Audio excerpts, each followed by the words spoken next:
Good evening, ladies and gentlemen, and welcome to the February 22nd, 2012 Pittsburgh Board of Public Education Legislative Meeting.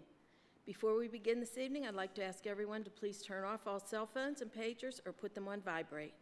Would everyone please rise so we can salute the flag? I pledge allegiance to the flag of the United States of America and to the republic for which it stands, one nation, under God, indivisible, with liberty and justice for all. Thank you. There are no Distinguished Achievement Awards this evening. Mr. Weiss, may we have a roll call, please? Mr. Bruntley? Here. Mrs. Kalasi? Here. Mrs. Fink? Here. Dr. Hawley? Here. Mr. Eisler? Present. Mr. McCray?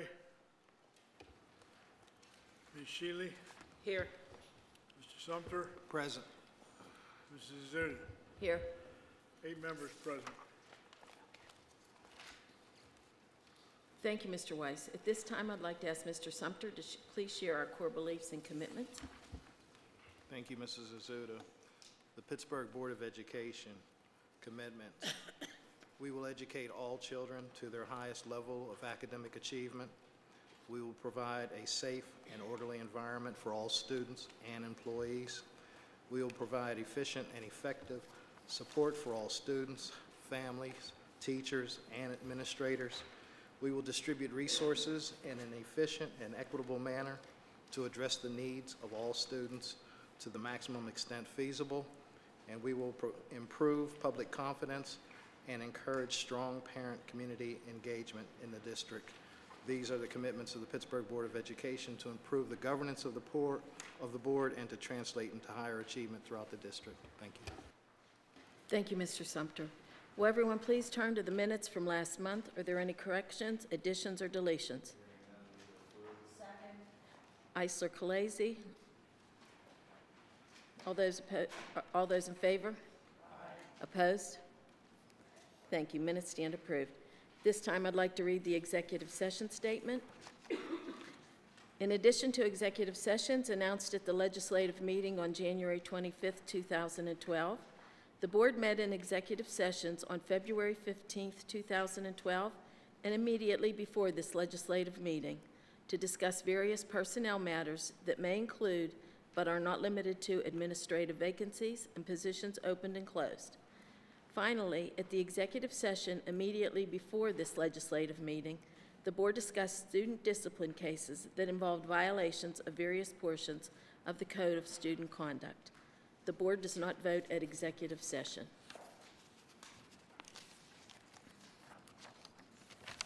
We'll begin now with the committee reports.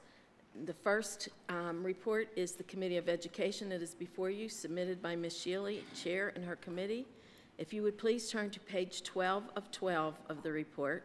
I'd like you to give you the student suspension, transfer, and expulsion numbers for this month. 65 students suspended for 4 to 10 days. No students suspended for 4 to 10 days and transferred to another Pittsburgh public school. 2 students expelled out of school for 11 days or more. No students expelled out of school for 11 days or more and transferred to another Pittsburgh public school. Are there any questions or comments on the Committee of Education that were not addressed at agenda review? Mr. Bruntley, we'll start with you.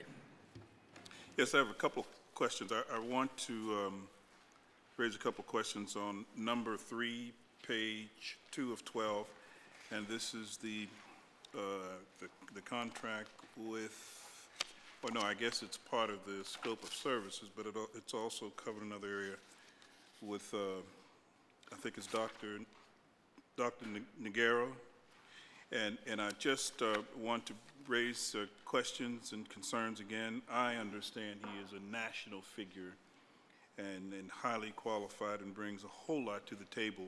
I just want to ask and remind the staff that there's a system in place because under his scope of service or his funds will support is to consult on the Perry Oliver merger and then teach professional development for the Perry High School and Perry Oliver merger and beyond diversity training. While it's very, very important, I do want to just say in the strongest words possible that it's important that those that we have asked to serve, to work through this transition, that we recognize them, honor them, and more importantly, follow them.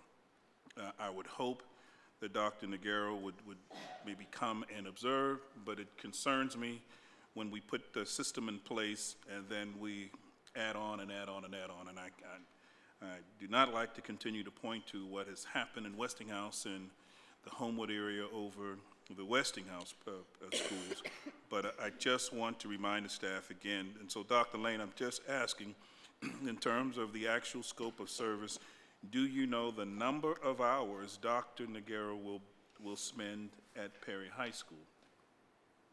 Mr. Brentley, we have an approximate number. I'm sorry I don't have that here for you this evening. I can certainly get you more information on that. But as when we discussed this item previously, Dr. Nogueira is not there to take over from the transition team that's doing such good work.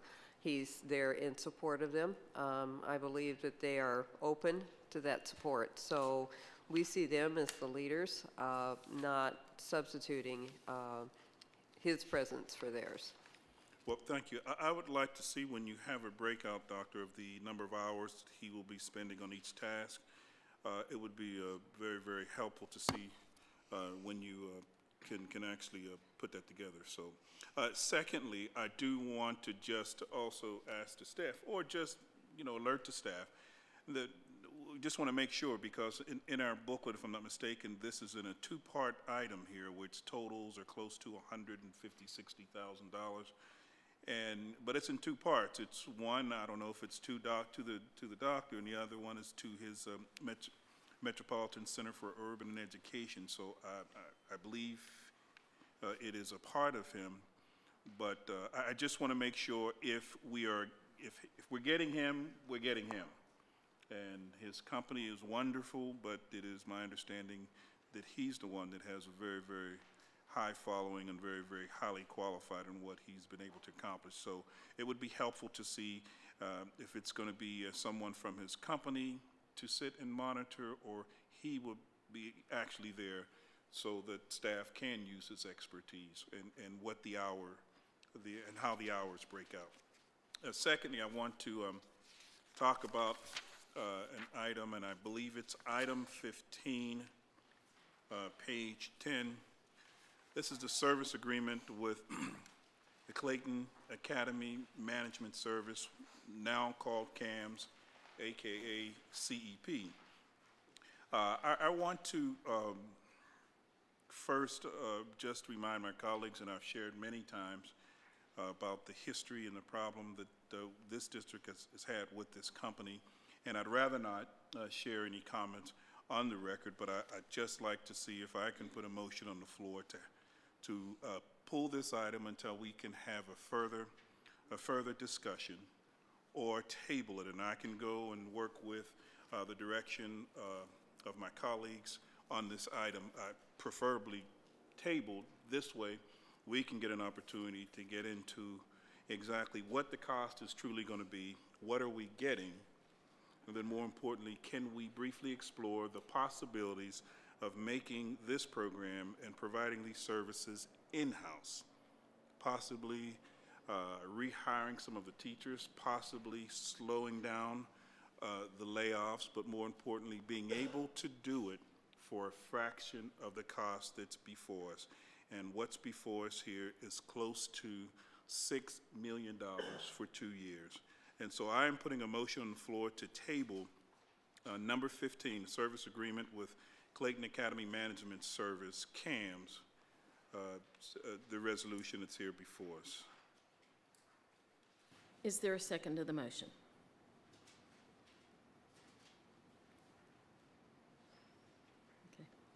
Okay. Well, I want to point out just most recently in the local newspaper, and everyone here, you had an opportunity to see it in the local paper, the Post-Gazette. And if this doesn't give you some indication as to what this program is all about, it should frighten most parents. And those of you who've witnessed it, you've said the same thing I've said. When you've seen the picture on the front page of the newspaper with our students, and the first thing you would ask is, are they in handcuffs? And we should never have to guess at something like that for any of our students. This program is an extension of, or a part of, or a subsidiary of Community Educational Partners who had a long history of issues. Now, one of the things that we were told, that the reason one of the things that this was successful is they gave a rundown of all the things in the program. Well, one of the things that I highlighted in the program that I guess they're suggesting that help makes it run is that they are smaller classes. Well, but who wouldn't want smaller classes? It also suggested that I believe there are 28 teachers there, all non-union. Well, is our question for success, is it to go non-union?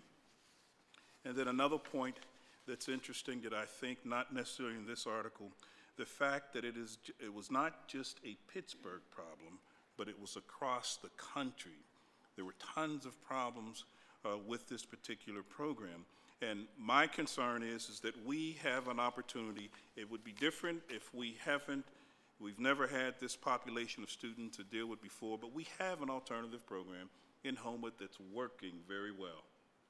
Why can we not tap into the training and what the best practices are or were for the program that we already are doing in-house and then simply just apply it here? It concerns me when there seems to be an attitude of, it doesn't matter, those are just those kids, so we don't have to get involved. There's an attitude of out of sight, out of mind. We have to also look at the fact that if the cost is $2.8 million, how do you look a librarian in the face that we've laid off? How do you tell the other teachers? As you know, there are all kinds of names in the past that's been referred to. It has been referred to as a soft prison. It has been referred to as a holding tank for students. It has also been a holding tank for African Americans. That is something I would think that would disturb most of us. My question would be to Mr. Camarda. And Mr. Camarda, it was mentioned that we still owe, regardless of what we decide to do this evening, we still owe this company a total amount of how much? On June 30th, we owe them the final payment. It's a $2.1 million balloon payment.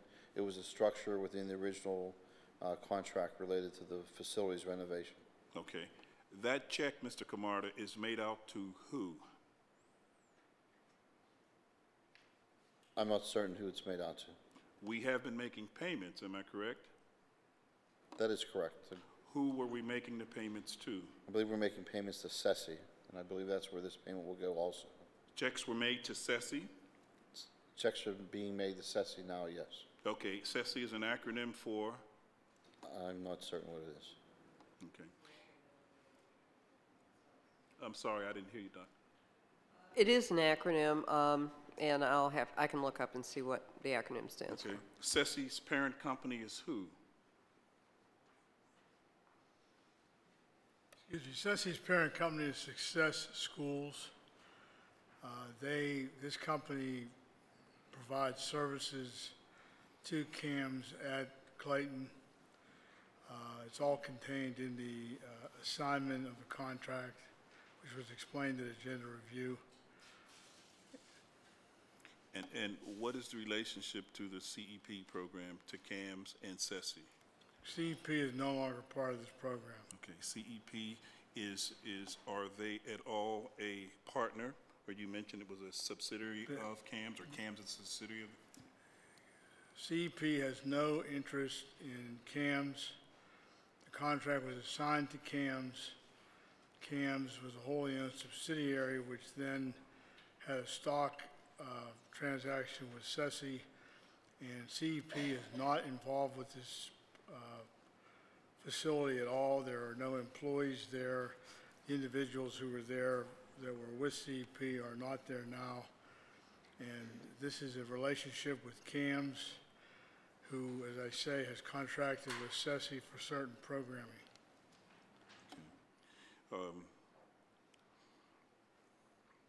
So the final payment will be going to SESI, and you're saying that CEP is totally out of the picture, they're not related at all? None of these companies, CAMS, SESI, CAMS or SESI or CEP are not related at all, business-wise or any kind of relationship? CEP has no relationship with CAMS or Success Schools. Okay. I want to remind my colleagues that I had asked you earlier, I don't know if any of you had an opportunity to read the stories that were produced by Chris Young of the City Paper, who clearly highlighted some of the issues that happened at CEP. I also wanted to encourage my colleagues again to not necessarily take my word, but just the national discussion around how we're dealing with children who are supposed to be behavioral issues. It is a national discussion. And I think nationally they will be watching how not only this school district, but other school districts are handling their students. It's sometimes when you can contract it out, it almost suggests that we cannot handle them anymore, so now let's put them out and allow others to make a profit off of them. I'm asking my colleagues today that you not support this item, you not allow $6 million to walk out of this district, and at the same time, we're going to be cutting programs that we'll be announcing very soon that will directly impact students. But we can allow an individual contractor with a history of being associated with a company that had some pretty bad results within this district. So I'm asking that you all would consider that. And then finally, the most dangerous thing of all is that it's almost suggesting now that we're going to get into the privatization of certain kids. You know, when you can lock down a company that can come in and just say, take these particular kids, we are now privatizing alternative education. And I don't think that's a discussion. I don't think it's something we should be involved with, but I'm willing to have the discussion. And if so, if we're going to do that, then let's put a request for proposal out there. I can name you 4 community-based organizations who are already working with these students who can do this for a fraction of the cost. I can name you 10 teachers, if asked, would jump at the opportunity of going after that challenge. We've never considered that. The final point I wanted to make, that if the training and if this new program that's there, and if it is so successful, then why don't we put the 2 individuals that's mentioned in the 20th, February 20th article, why don't we put those 2 individuals under contract and said, come in and train the trainers, or come in and train us to train others on your method? Why do we have to make it nearly $6 million? And so we're acting like we're a district that's acting like there is no financial crisis. And we're acting like that our teachers are not capable of doing it, and our administrators are not capable. And I'm here to support them. I believe they can do it. We're doing it already at the Alternative Center. So I'm asking that you would all vote this item down, and now let's move into a discussion in terms of how we can address the real needs of some of these students. Thank you. Thank you, Mr. Brantley. Mrs. Khaleesi. Thank you. I'd like to continue and ask some questions on number 15 on page 10. Mr. Weiss, can you tell me if the original contract was with CEP, and now this company's taken it over, did CEP sell to them, or could you explain that, please? There is no relationship between CEP and CAMS. Again, CAMS was a wholly owned subsidiary of CEP. Its management was separate. It had a stock transaction with Success Schools. It is still the entity with which we are contracted. There have been some payment instructions that Mr. Camarda alluded to, but that's strictly for bookkeeping purposes. And CEP does not provide any services under this contract or to this company at all. They are out of this particular contract, and all the individuals are different. So that's as much as I can say.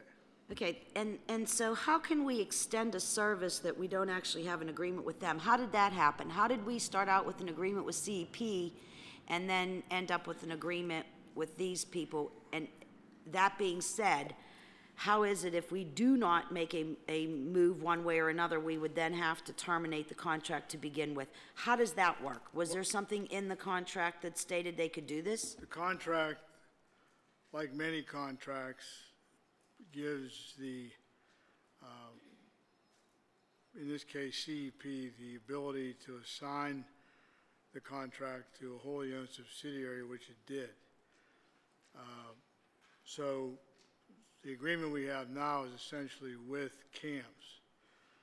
And the matter before you is an extension of that agreement for 2 years with terms that are revised from the existing agreement. They're financially more favorable to the district.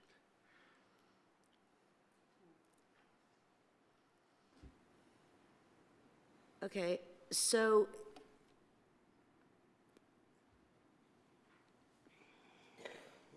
but the building is still ours, and we still owe a debt service to it. The building is ours. CAMS occupies the building under a lease agreement that was entered into originally, and that was assigned as well. The district has been making payments on the loan that was made to finance the improvements at the structure. As part of the monthly charge, Mr. Camarda has indicated that in June there is what's called a balloon payment, which means the total amount due under the loan is then due, and it's going to be his recommendation, I believe, that the district just pay that off. And but the building is ours, the improvements are ours, and at the end of this relationship, whenever that is, we have ownership of the structure and the improvements made in it. So, staff has brought this to us as a extension instead of a complete renewal or a brand-new contract. For whatever reason, they chose to do it that way, they did. This is a 2 years contract. What I'd like to know is if we wanted to end it earlier, what exactly is the steps we could take to do that? I believe the only way that you can end it earlier than 2 years is for cause. There is no unilateral right of cancellation for the 2-year agreement. And under the existing agreement now, which is being before you as an extension, the district must either take action to extend this, or if it doesn't do that, it then has to consider terminating it, or otherwise it will automatically renew for 5 years, which is not something that the staff is recommending.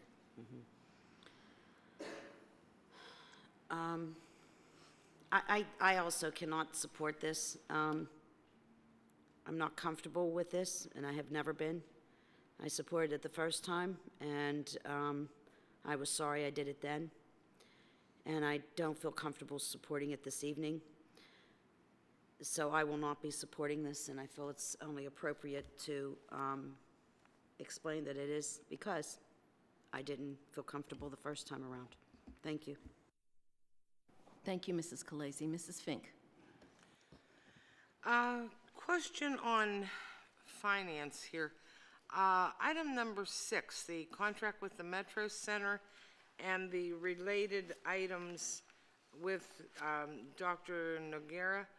On all of these items, it says that they will be paid from account line to be determined. Is that going to be O1 money, or is that going to be grant money, or some kind of special funds? Please let me know that. It's grant money. All of them? Yes. Okay. That answer. Can I have a point of order? Shouldn't you be pointed to number 3? The grant money is under item number 3 to specifically pay for number 6 and 6A. Thank you, Mrs. Azuda.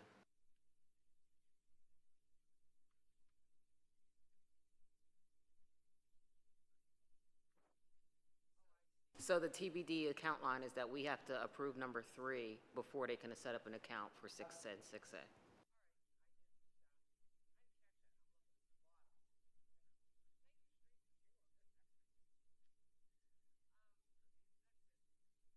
Thank you. Dr. Lane, did you still want to say something? I'm sorry. I wanted to finish the response. The SESI, Special Education Services, is what the acronym stands for. Thank you. Dr. Hawley.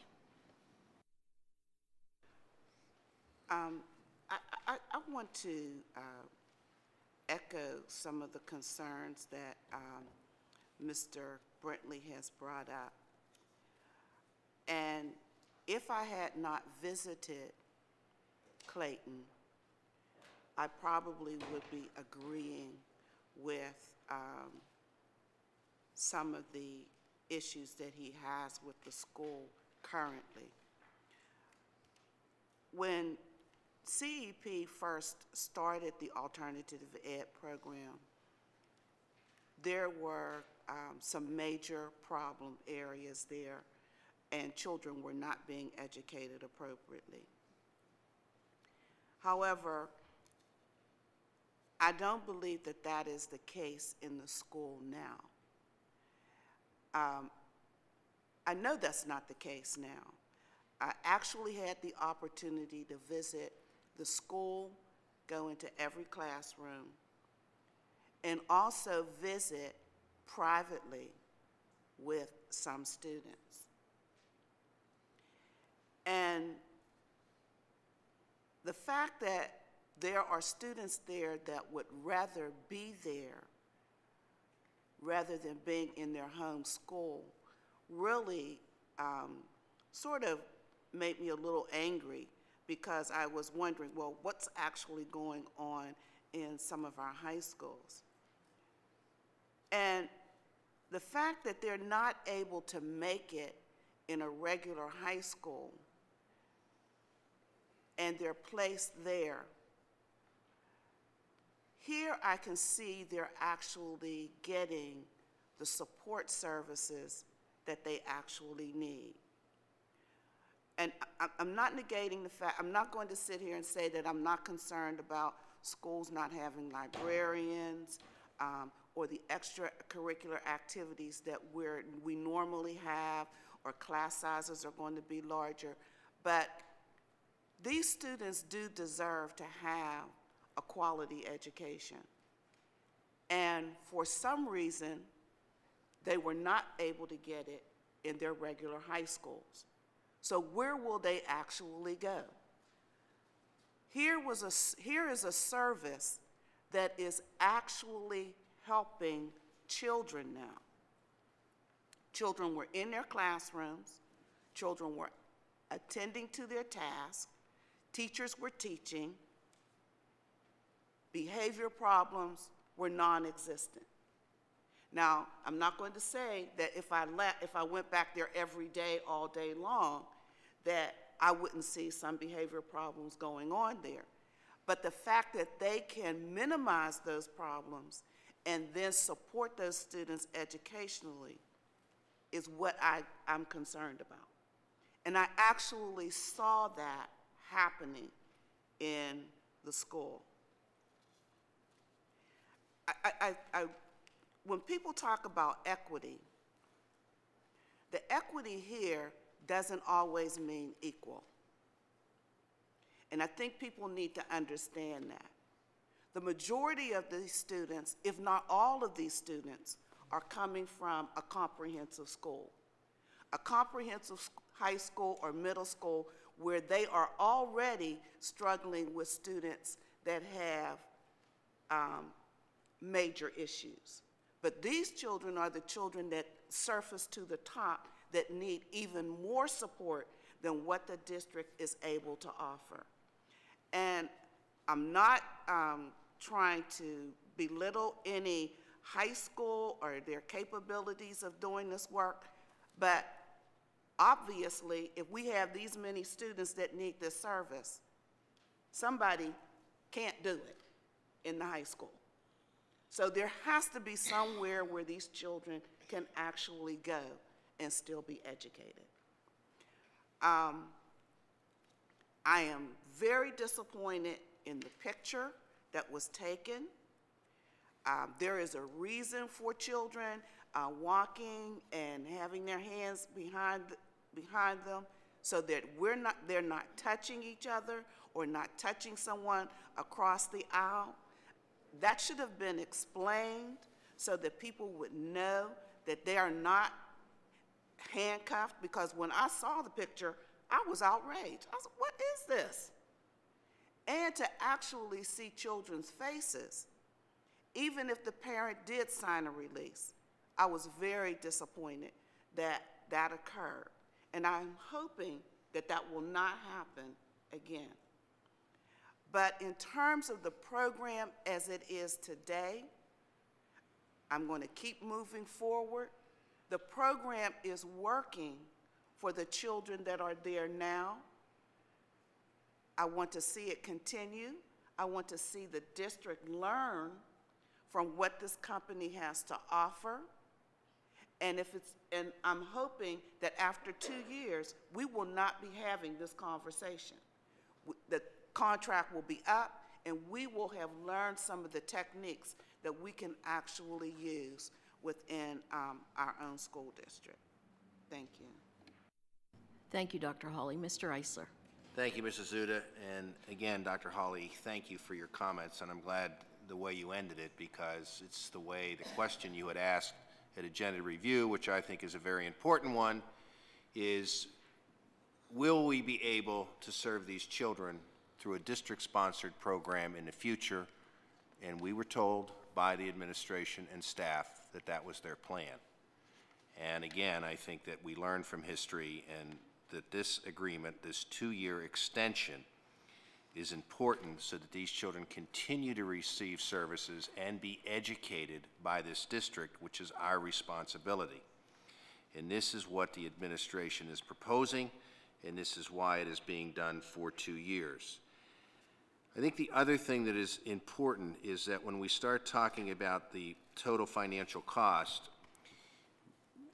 this is not any additional money in addition to what we would be paying if they were in our building, correct? This is not over and above an instructional cost per student, is it? This amount is an amount that's actually less than we pay for our own students. Thank you. So, I mean, and it's not that I'm, and again, I am concerned that these students receive an education. They deserve it and they need it.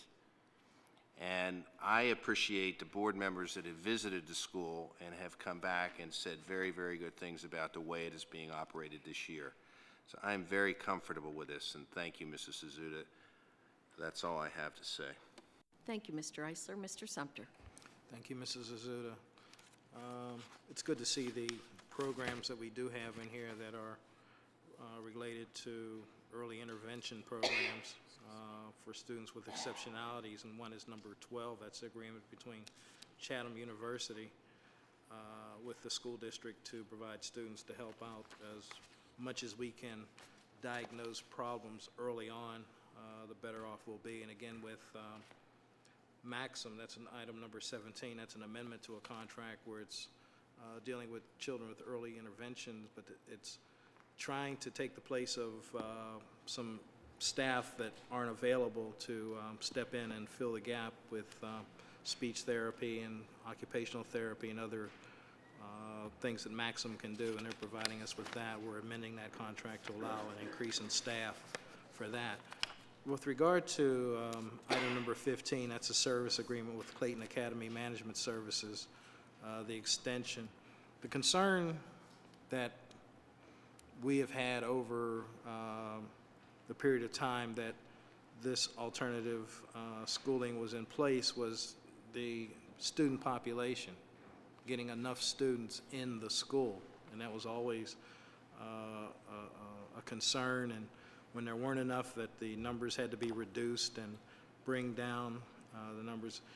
This is still proposing, in a sense, almost a doubling of the student population. Where are these additional students going to come from? What our plan is that we talked about at the Education Committee meeting is that the program at Clayton would serve our students with behavior issues.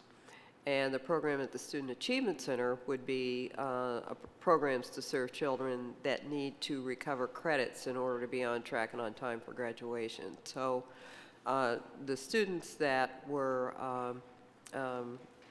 either sent from their schools like they're currently being sent or came through as some kind of other violation would be part of the Clayton program. So what we really are doing is expanding service under this plan for students that have fallen behind in credits. Right now, we're not offering enough to help them. And truant students, I'm sorry. Thank you for reminding me. Thank you very much for that explanation. The only concern I have is that the school is designed for a certain population, and would the additional students would they benefit or be hampered by being put in that same environment? Would the services there be helpful for those additional students also? Because we're talking about a newer population of students added to the existing. We have talked to the program folks that run the program and believe that we have a model that will be successful for the kids that are there. We wouldn't want to sign them over there if we didn't feel those were services that would benefit them. So the goal would be, just like the goal is for students now, to get them prepared to be for a successful return to their home school. And so working with them, and I'd just like to add, I too visited the school and spent some time with students in their classes, and actually they were the ones that took me around the school, so I got a chance to talk to them about what was going on, what they were doing. It was like seeing kids who you knew they could do it, you knew how smart they were, how successful they could be, and seeing it really happen for them. These are kids that are smart, they're talented, they're perfectly capable of doing a great job at school. And it was like opening that up for them and letting them themselves maybe realize that, and being able to see them the way we all knew they could be. And so it was a gratifying experience, I guess. Okay, thank you. That's pretty much all I have on this section. Thank you. Thank you, Mr. Eisler. Ms. Shealy. Clarification, I love being associated with Mr. Sumter, but that is Mr. Sumter. I'm sorry. Thank you, Mr. Sumter. Ah, Ms. You're welcome, Shealy. Ms. Khaleesi.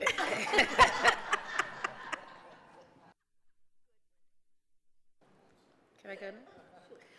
Just under item number 15, the service, the contract with CAMS, will it have a clause similar to the current contract that if we don't renew or overtly end it, it would renew itself automatically?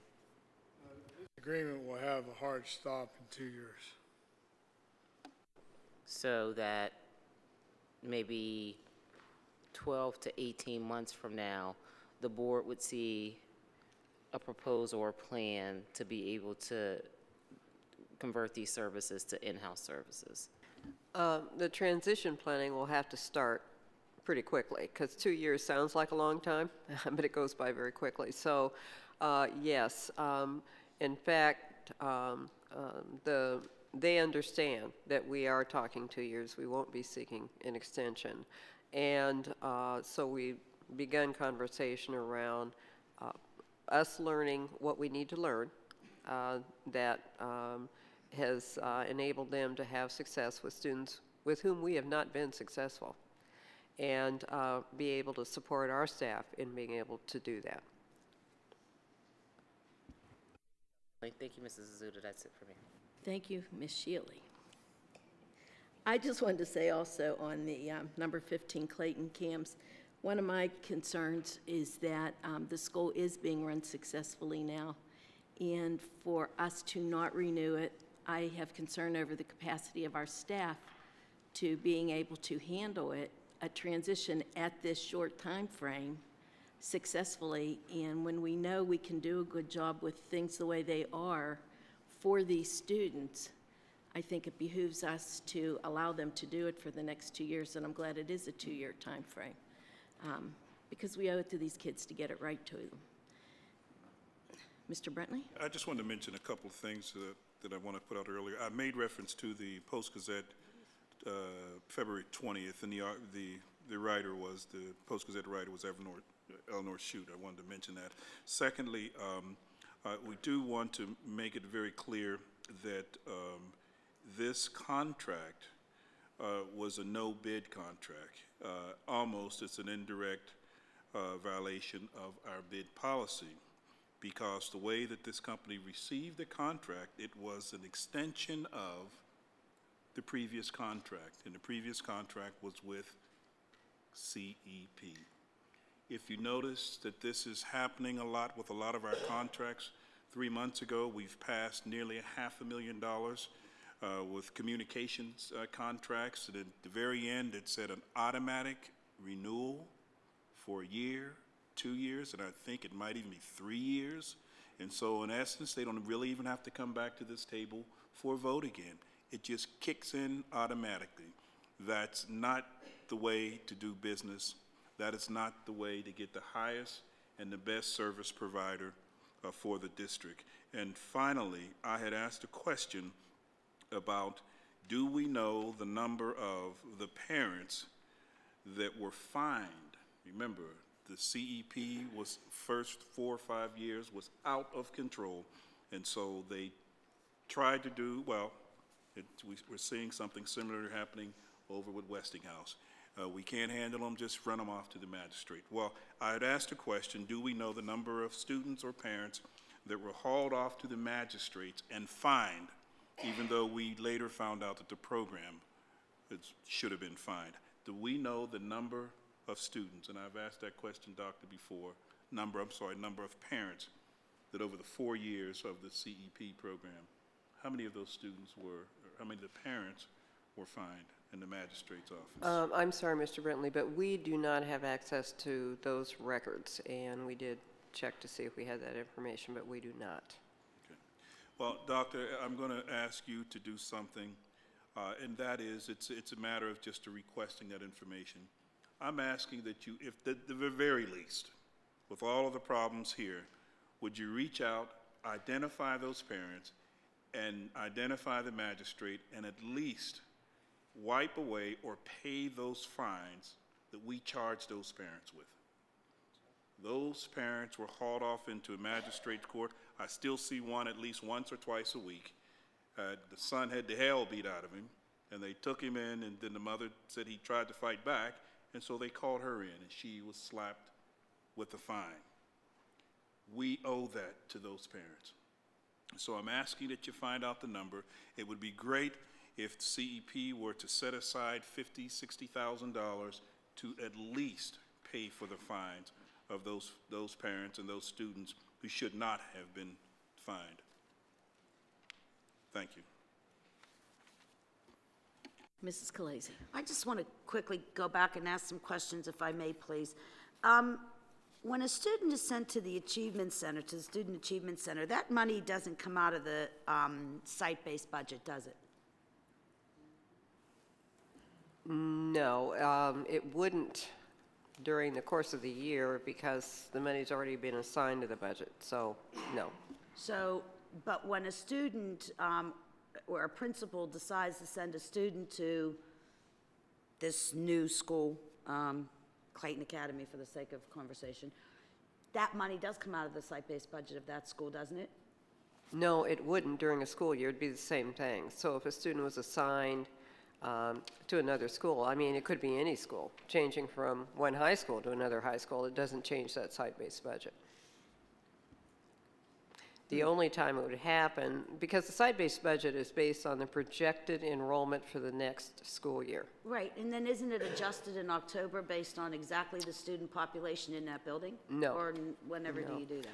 No, the only time there might be an adjustment made is not necessarily even to the site-based budget. But for example, if we had a situation where we had to address some class size issues at a school, and we had some very small classes at one school and oversized classes at another, there might be some staff that is moved from school A to school B, but typically we don't go back and recalibrate site-based budgets because at that point, we're kind of locked in. I mean, the staff is there, the kids are there, and as I said, unless it's really off in terms of either a issue around class size at another school and we have to do some moving, typically, no, they would not be readjusted.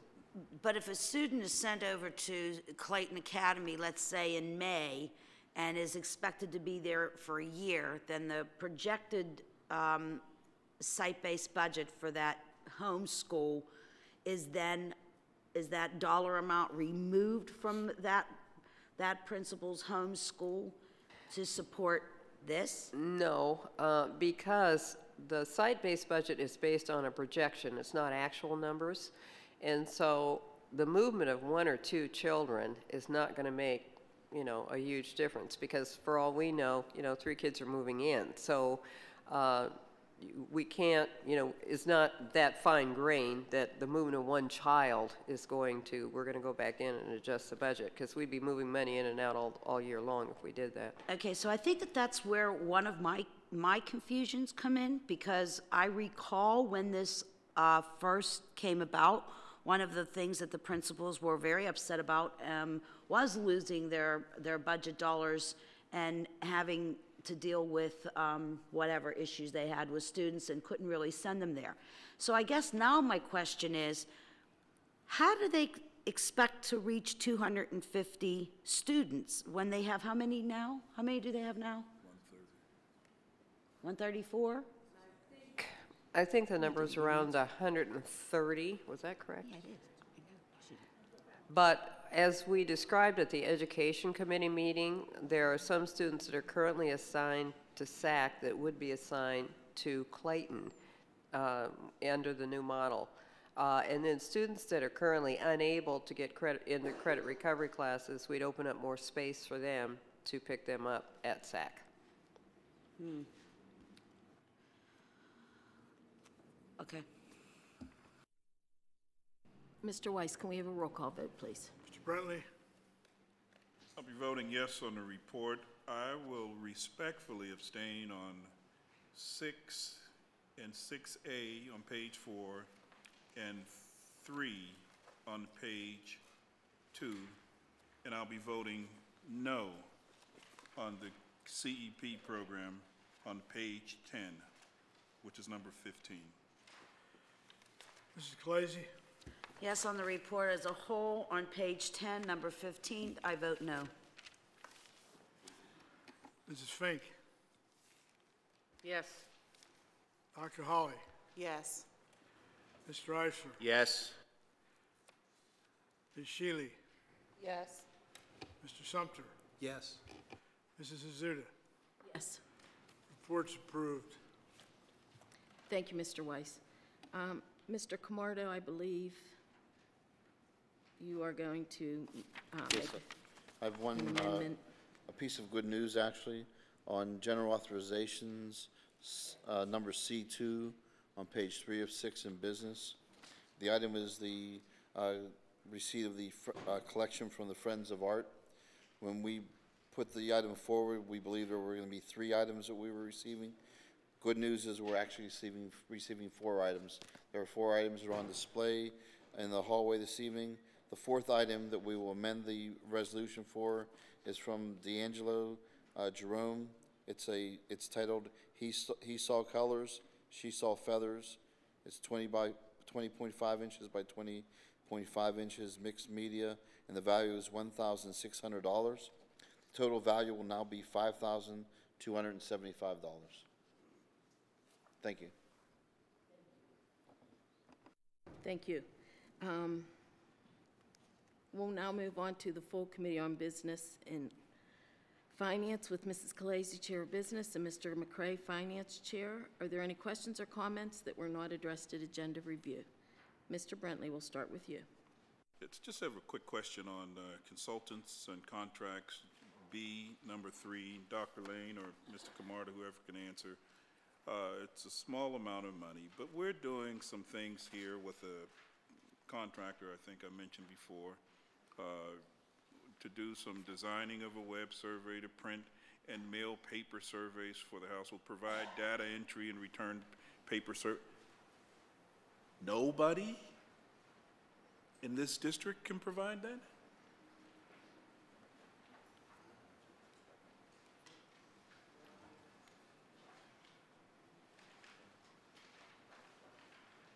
I think we're deciding who's answering here, but I believe that the answer is, if you're asking, does anyone know how to do it? I'm sure the answer is probably yes, but as we have reduced staff here, we don't have the capacity to do it, so that's why there's a contract. Okay. Doctor, have we thought about being creative? Have we thought about just floating a request out there to our many, many staff and say, hey, this is what we have to do. Can anybody possibly produce a paper survey? Can somebody host a one of our, or do a website survey? Or what? You know, while it's not much money, but this is one of the contracts, I believe, that I pointed to before. And we're spending as if there is not an issue. There's not a crisis. Clearly here is something here that I think that we could have easily produced with in-house. Once again, a fraction of the cost. So it concerns me, but doesn't concern the majority, so let's just continue to lay teachers off and cut service to kids. Thank you. Thank you, Mr. Brentley. Mrs. Khaleesi, Mrs. Fink, Dr. Hawley, Mr. Eisler, My questions were answered at agenda review. Thank you, Mrs. Zuda. Mr. Sumter, No comments or further questions, thank you. Ms. Shealy. Yes, just one. Mr. Camarda, can you, are you at a position where you can tell the savings from the bond issuance? Yes, we expect that our refunding issue, the board will be voting on tonight, will save us $1.5 million in 2012 and $1.5 million in 2013.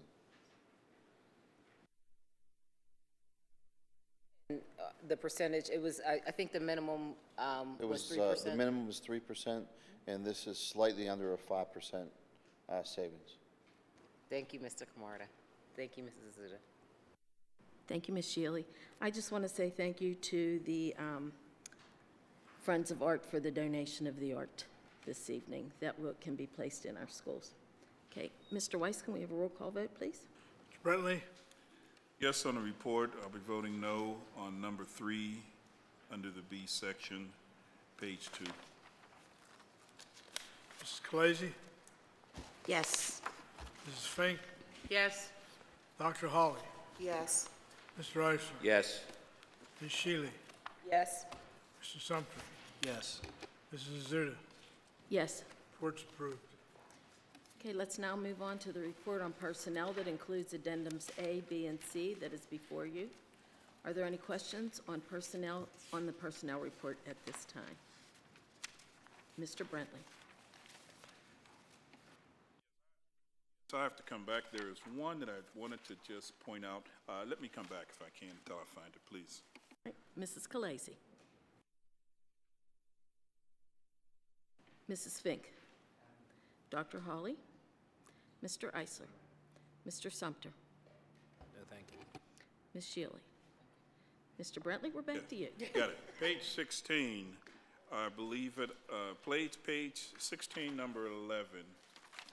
And if I'm reading it correctly, I believe this is under retirements, and number 16 is Miss Ola Tanji, who is retiring as a student service assistant at Allegheny Elementary School.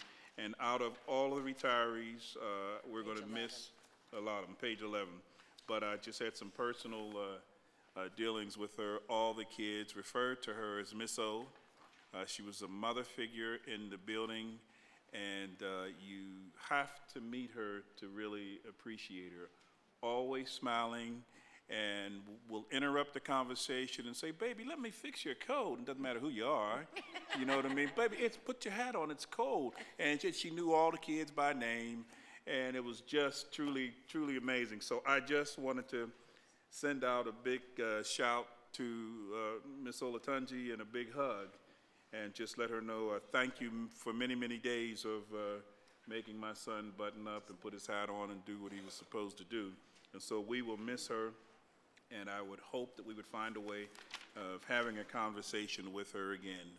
What would you suggest on what can we do to be a better school district? What would you tell us to do to make parents more open and welcoming into the district? I don't know, but those are the kind of individuals we should find a way to talk to. And also, I think on page 5, there was, if I'm in the right section, this is page 5. Did I miss number 5?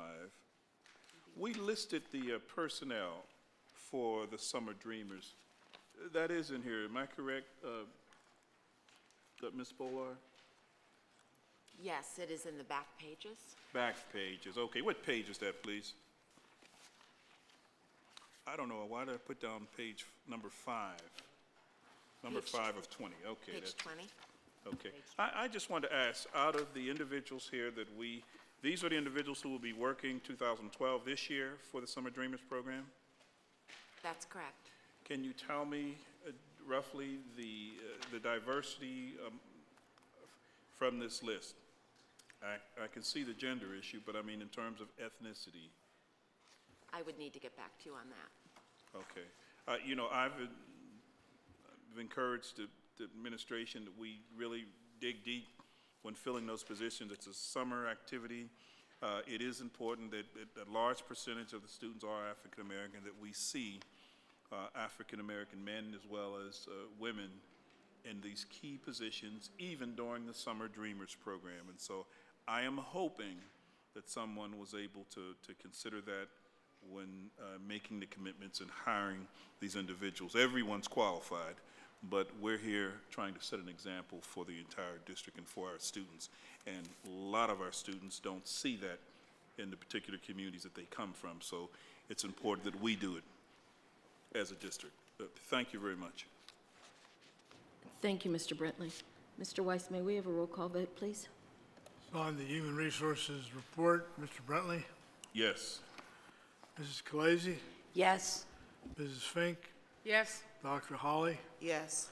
Mr. Eisler. Yes. Ms. Shealy, Yes, on the report as a whole, no on Q1. no on which, I'm sorry. Q1.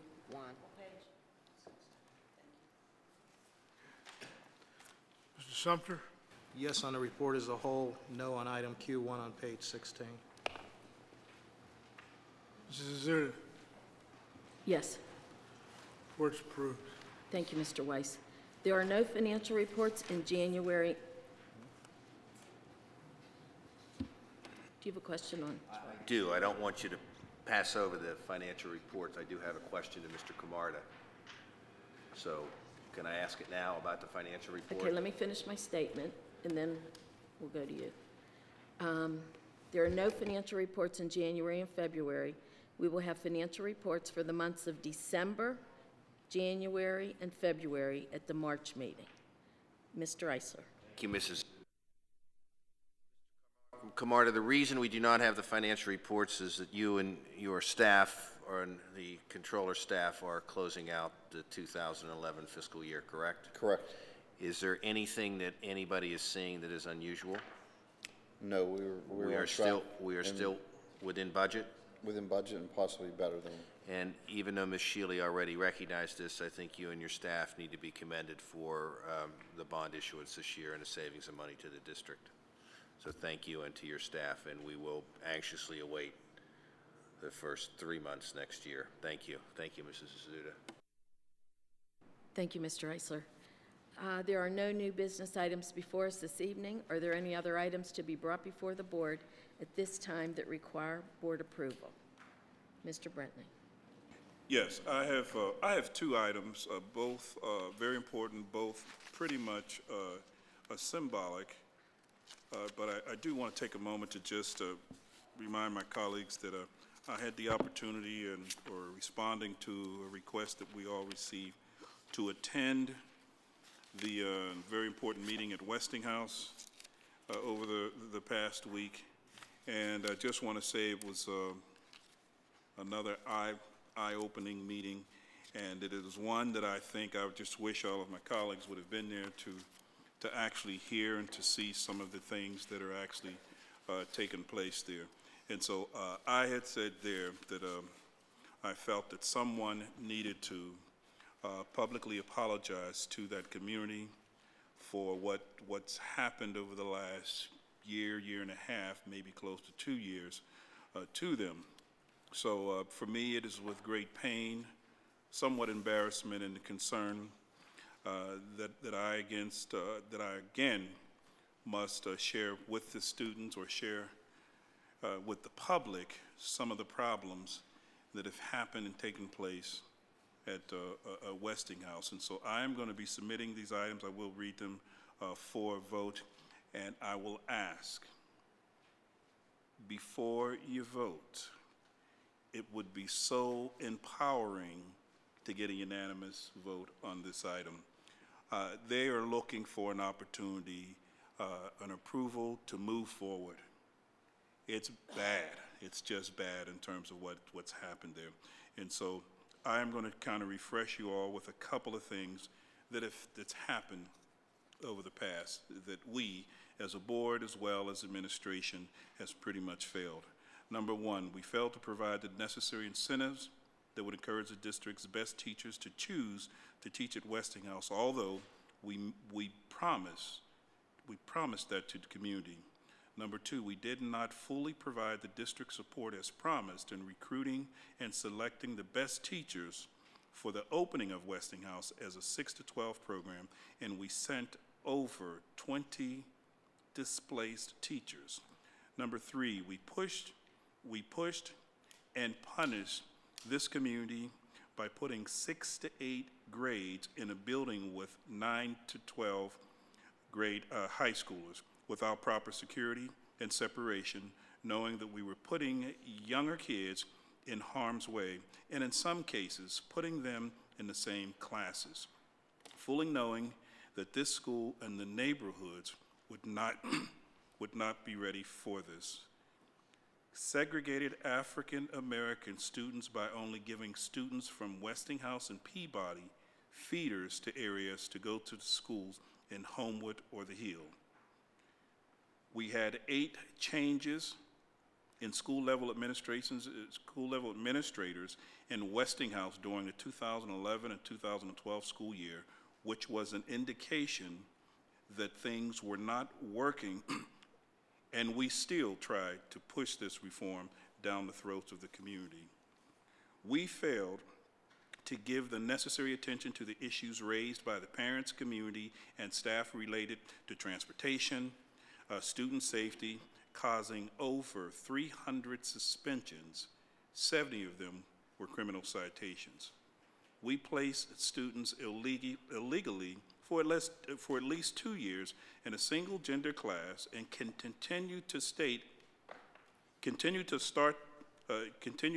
the school year knowing that the aspects of the school's transformation would not continue to be supported at the district level.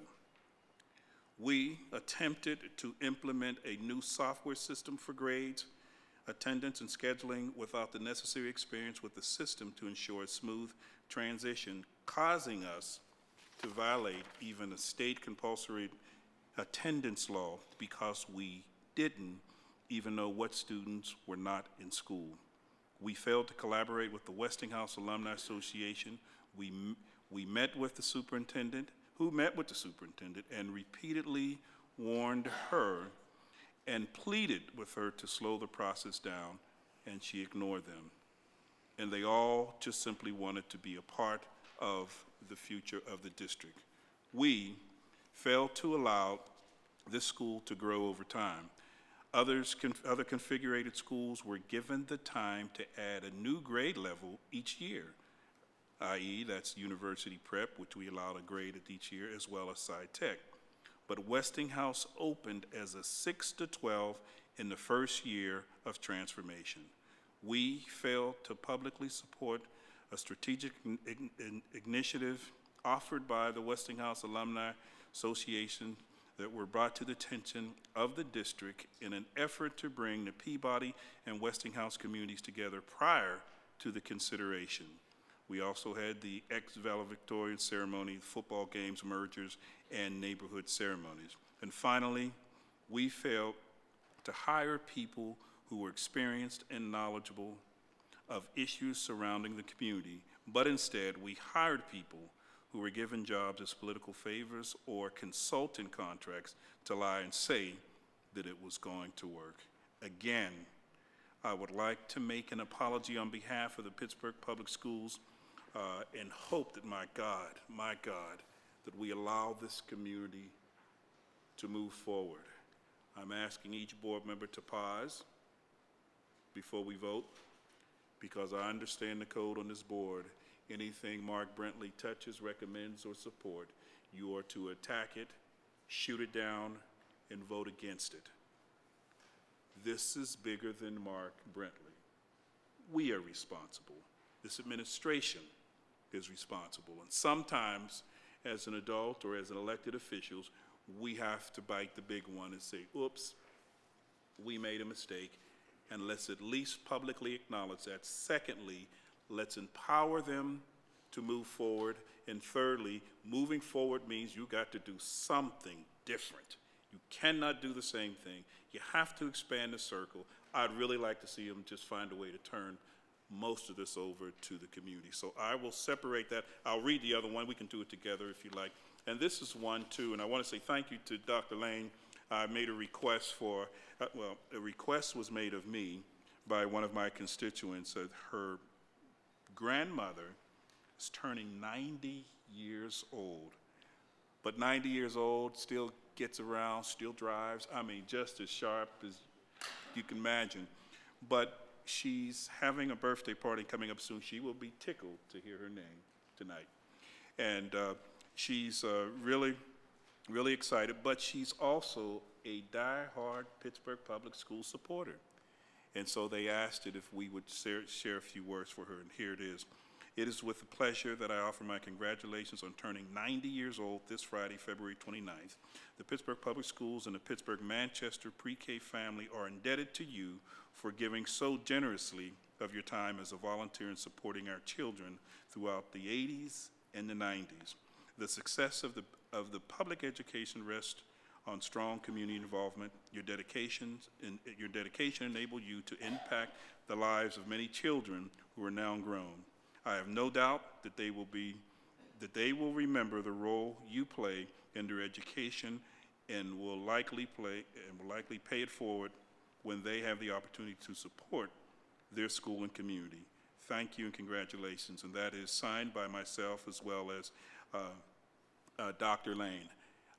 It is her daughter who I think spent at least 20 or 30 years as a Pittsburgh Public School employee. All of her children attended the Pittsburgh Public Schools employees. And this Saturday, I will be hand-delivering this to Miss Myrtle Butler, who is excited and totally in love with the Pittsburgh Public Schools. So I'll be able to stand and tell her that I submitted this and it received a hopefully unanimous vote from the board. And she's, I am sure if she can jump, she'll jump for joy. So I'd like to submit both of these items for a formal vote. Thank you. Point of order. We have to have a motion from you, Mr. Brentley. I'd like to make a motion to... Separately, yeah. First, I'd like to make a motion first, so you won't hit me as hard, on the congratulatory letter for Myrtle Butler, former Pittsburgh Public Schools student and volunteer who turned 90. I second. All those in favor? Dr. Dr. Hall. We all said aye. Opposed? Okay, thank you. Mr. Brentley? And the second item is the formal apology to decision-making over the last year and a half, 2 years with the Westinghouse School. Item that I just read, and I have copies if anybody just needs them as well.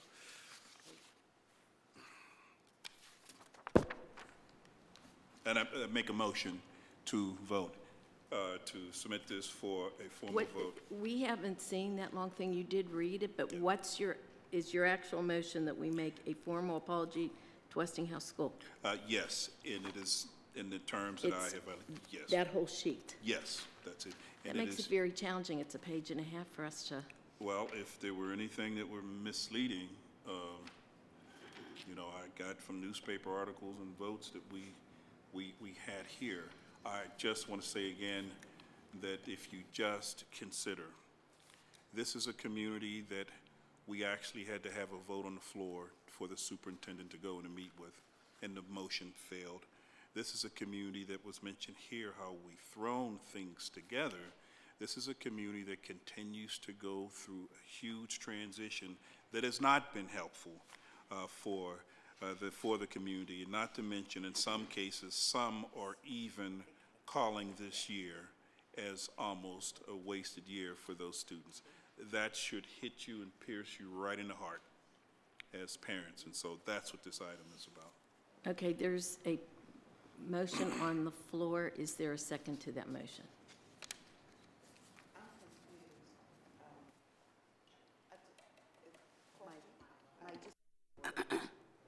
Point of order.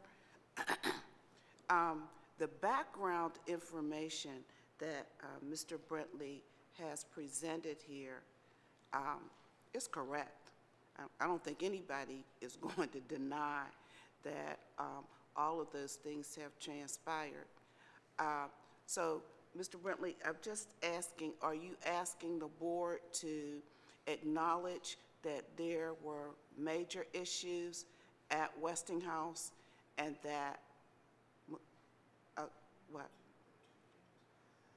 I'm just collapsing them.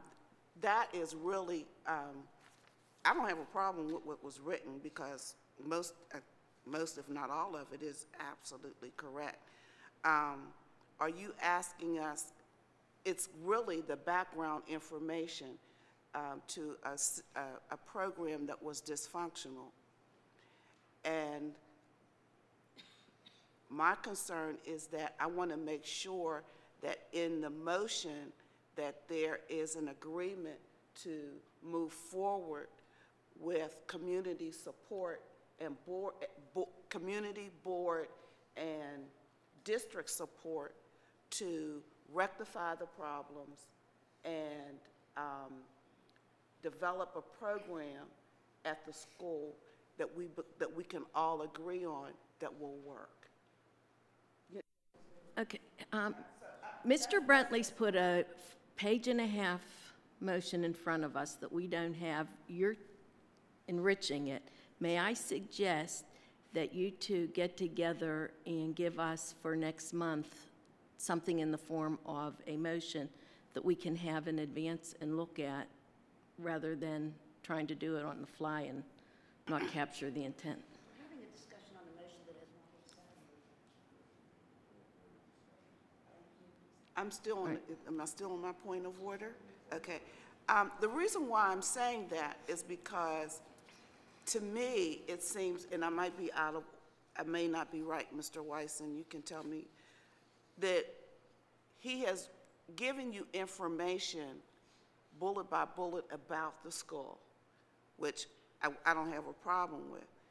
But I'm looking at condensing, giving this to all of the board members so that they can also look at it and digest it, but also have a formal statement and then have something that's going to also acknowledge that we're going to move forward in order to support the school. That's my only question. Yes, Dr. Holly, it's a wonderful point, but I have to be very honest with you. I had another section but I'm fearful of even putting this forward, because this is not, it's been somewhat of a hostile board when acknowledging what's happened at Westinghouse. And so for me, I thought about doing it in phases. If we the first step into solving any problems is to acknowledge the problem. And some board members who've never attended a meeting at Westinghouse have yet to acknowledge the fact that we've made some huge mistakes and we spent a ton of money. And so the first step is to simply acknowledge that. The second step is then your position.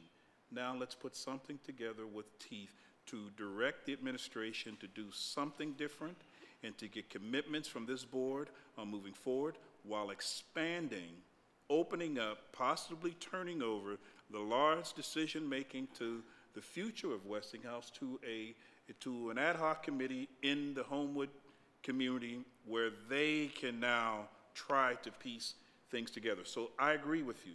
I did not want to put it onto here because you can see the opposition here with acknowledging the fact that there were mistakes made. So, but I would support it. I would work with you and anybody else on it.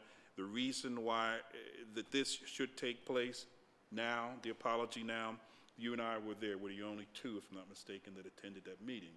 And you were there, and you can feel the atmosphere, and you can feel that the morale is. We did not do that to any other school in this district. And so we need to step forward, acknowledge it first, and then move forward. Oh, and it's also, in terms of the technicality, because you'll hear a lot of it here today, you might even hear it reduced to a legal question. Someone will refer to Mr. Weiss, can we do this legally? Or someone will say it's an educational thing. Dr. Lane, what do you feel? There are no rules to saying, I'm sorry. And to an entire community, to those parents who had 300 citations, and nobody here blinked an eye as if it makes a difference. I'm a father of 5 and foster parent of many. I would not know how to handle that. And in one point, it almost suggested nearly half of those students received a citation. You don't do this kind of thing. And so it happened. It's bad. I want to get it behind us and move it forward. And so this is what this is about here today. Is there a second to the motion? I'm going to second motion. Okay, it's been moved and seconded. Discussion on the motion. Mr. Brentley, do you have anything else you want to say? No, I don't. Mrs. Khaleesi. Thank you. Mr. Brentley, I've asked you many times as I sat next to you on this board to please not bring us something last minute like this and then leave us feeling as though we're not supporting anything of this district. And it's very frustrating being in my position where you've had this in your possession and you didn't share it. And here we are at the 11th hour. The complete agenda's been done, and we're trying to understand even what you're asking us to vote on. If you're asking us to simply vote on an apology to a student body, staff, and family of a community, then simply say, let us vote to apologize to those 3 entities or more, or whatever way you want to put it. Not a long, dirty laundry list of things that we've acknowledged there have been issues, and we've done everything we know how to do. And staff is working on it, and I'm not going to put them in a position of not giving them the opportunity and then micromanaging, and then when they allow micromanaging, we have another mess on our hands. So if you're asking for this board to simply apologize for an error, then I could support a one-liner. Let us support a one-liner that simply says, we apologize. But to add a list to that, I can't support that. It's a very degrading thing to do to this staff. That bothers me probably more than anything. And it's even a little more degrading to the students that went to that school and go to that school right now. How do you think they feel when they hear this? This is very disturbing to me. So I can't support that, not in the body that it is in, and please try to give this to us earlier so that at least we could read it and ask you questions and not feel like we're not supporting something that we should be supporting, because, I mean, I handed my copy over to Dr. Hawley. I don't even have it in front of me anymore. So, I mean, it's very inconsiderate to do it that way. Thank you, Dr. Hawley. Could we please pass that up to Mr. Weiss so he has a copy? In order? Okay. Am I the only one who doesn't have a copy? I don't have No. a copy at all. No, that's the only copy. That's why I'm asking that it go to Mr. Weiss.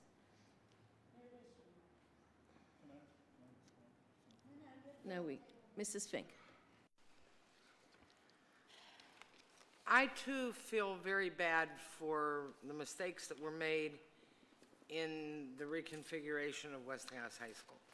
I think that we all do. I think some of them were unknown to us as board members until it was too late. I think that some of the staff maybe were working on one thing and didn't realize something in another area wasn't being done properly. We do have successful 612 schools.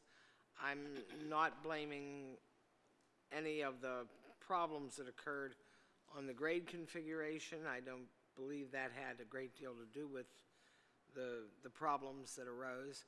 As far as single gender out there was support for single gender.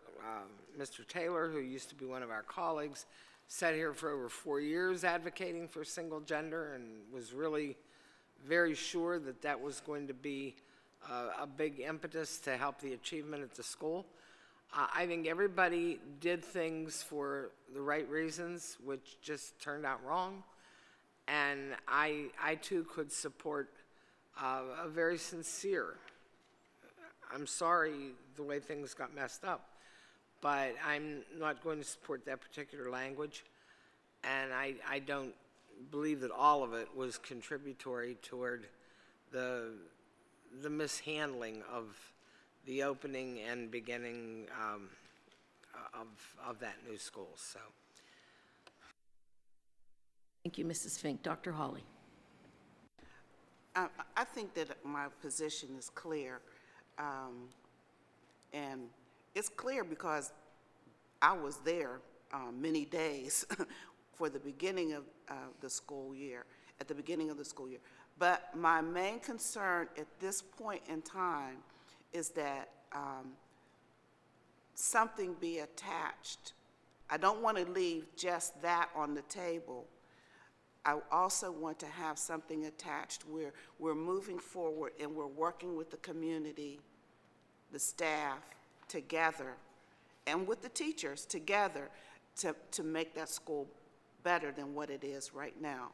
And I just need to have some idea of when that's going to happen, when it's going to occur, how it's going to occur. Just like we're in this position with Perry and Oliver, which I am in total agreement with.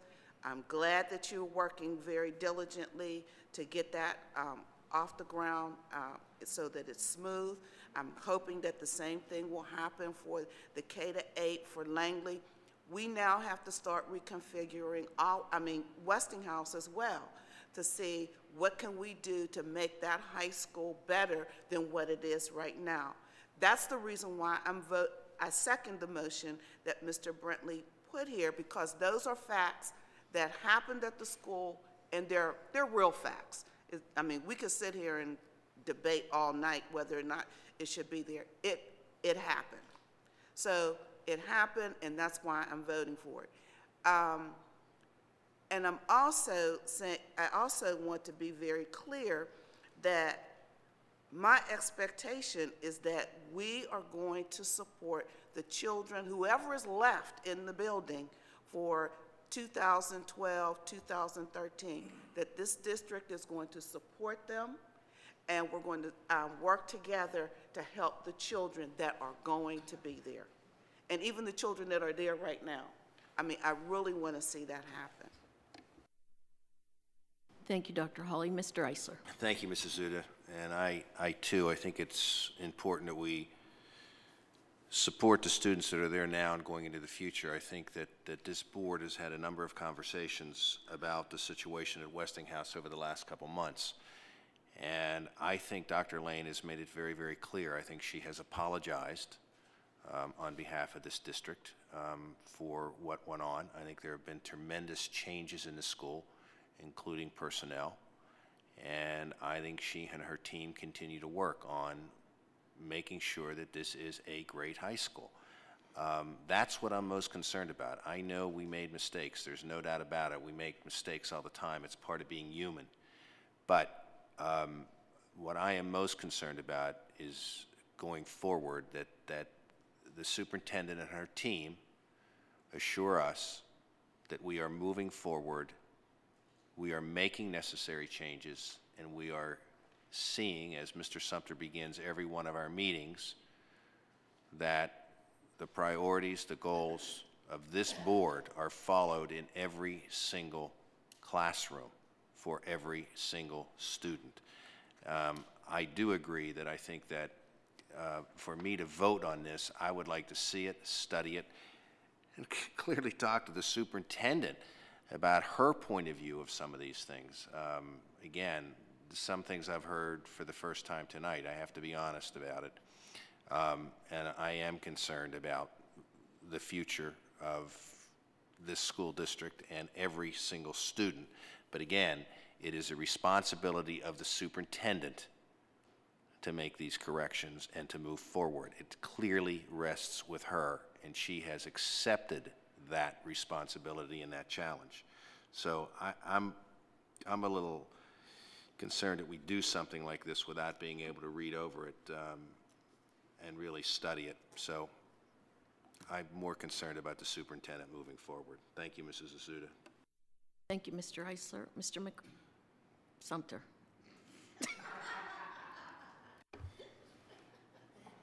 Thank you, Mrs. Azuda. Mr. Weiss, could you read the motion to us? Bit of a challenge or something, but I'll try. I mean, as I understand the motion, I mean, Mr. Bruntley has submitted a document which essentially is, he's asked that the board approve this document. Contained within it is an apology on behalf of the Pittsburgh Public Schools. I think the best way to frame the motion is to, pardon me? Formal apology. I mean, I guess the best way to frame the motion is that the board extend to the Westinghouse community and students and staff a formal apology for the actions described in the attached document. That's the best I could do. The motion is evolving. It's not crystal clear as to what the wording is going to be and what the message is going to be to the community. There have been suggestions, one in an apologetic manner and the other in a forward-looking what-to-do manner. I don't hear all of that in the motion at this point in time, or at least the motion that we're discussing that's on the floor. Am I correct, Dr. Lane, at least in the newspaper report I read, that you did apologize for things that didn't go according to plan at that meeting? Yes, I did. Okay, at least that's one. I do agree that there should be a formal apology from the board or from the district to the students, staff, community members of Westinghouse. The wording, I think, should be worked on to the point that it conveys the feeling of this board in total, not one or two board members or whatever. And the suggestions that were made as to what should be in that memo, I think should be worked on, or memo in that apology. Now, whether or not this one passes or not, that other one needs to come forward if this one does not pass. So I think the sentiment is that there were mistakes made, there were things that weren't done according to plan, and there were things that didn't go as we had liked. in Westinghouse. As whether or not specifically each one of these bullet items, I would need a little more understanding of some of them. I don't disagree that any of them did not take place, but more elaboration, or at least. I don't think that it's a timing issue, as far as it's more a matter of the will of the board. If the board's willing to give an apology, it should come forward. If they're not willing to do an apology, then I think we have more than tonight to talk about. It's, with the fact that agenda review was just a week ago, and the fact that this had been mentioned at public hearings more than once, so it's not like this caught anybody off guard or not knowing that that perhaps would be coming forward. It's just the manner in which it was brought forward this evening, that when you vote on something like this, you like to be comfortable, completely comfortable. Not disagreeing, however, some of the language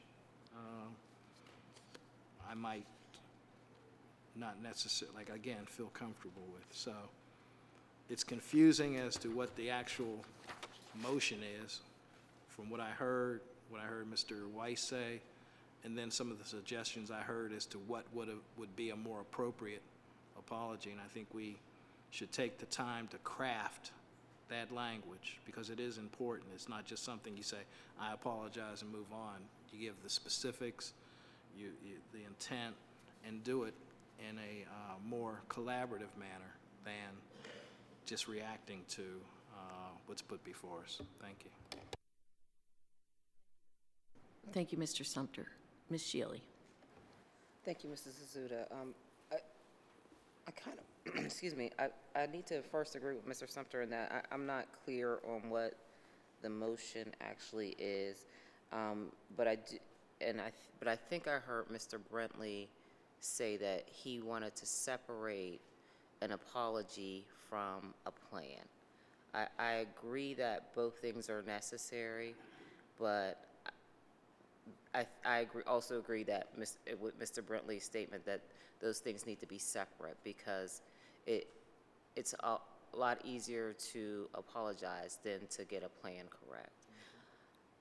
I do not believe that failure was intentional, that there was a perfect storm of events that led to an unsuccessful start of the school year at Westinghouse. But part of what I don't understand in this request is, why not ask for an apology for the past 10 years of lack of education going on in that building? Those children have not been serviced appropriately for decades.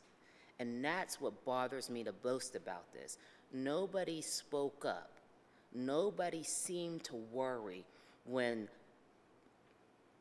low-quality education was flying under the radar at Westinghouse. But when people stood up to make change, and I am not saying that those changes were correct or appropriate, but people stood up to make change to improve the quality of education delivered to those children. That was the goal. But nobody worried about apologizing to that community, to my community, when nothing was happening in that building. When when 5 kids were proficient on PSSAs in the entire building, nobody gave a hooty-dooty about apologies. And that just sits under me and burns my skin. These kids haven't gotten what they've needed for decades. The bullets in this memo that are in front of me may or may not be true. I will not sit here and say that they are true. And I will specifically point to the bullets regarding single-gender education. I personally sat in a meeting with the superintendent, and I believe it was the ACLU and the Women's Law Project, and discussed them backing off of their suit against the single-gender classrooms. So I am certain that at the beginning of this school year, the district was behind, unless everybody in that room was lying to me, which I do not believe, I am certain that the district was behind single-gender education at the beginning of the school year. And I'm equally certain that it was people in my community who gave information to the Women's Law Project and the ACLU to get the district off of those plans.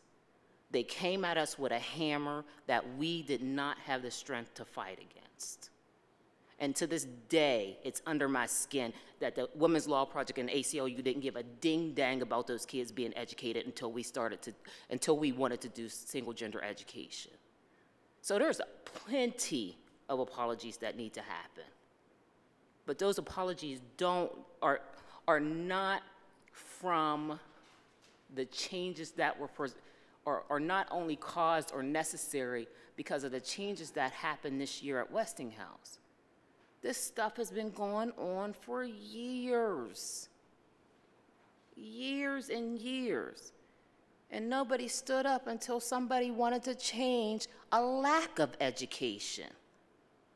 And Dr. Lane, I commend you for continuing to work hard to find the solutions to support those children. Because this ain't about those children. This is about adults and what they want and what they think they need.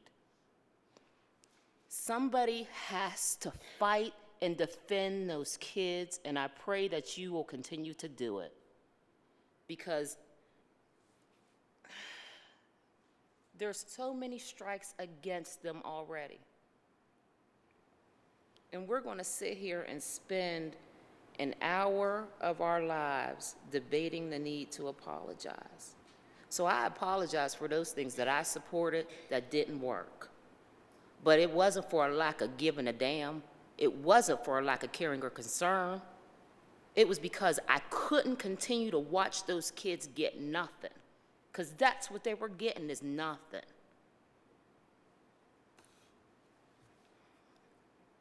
I do not want to continue to send those children, the children who live in Homewood, to a school that I wouldn't send my children I gave birth to.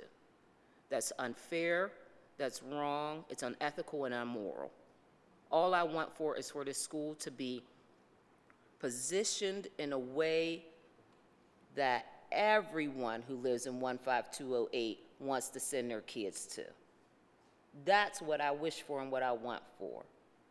And for my efforts or lack thereof, I apologize. But don't ever put this in the light of people not being concerned.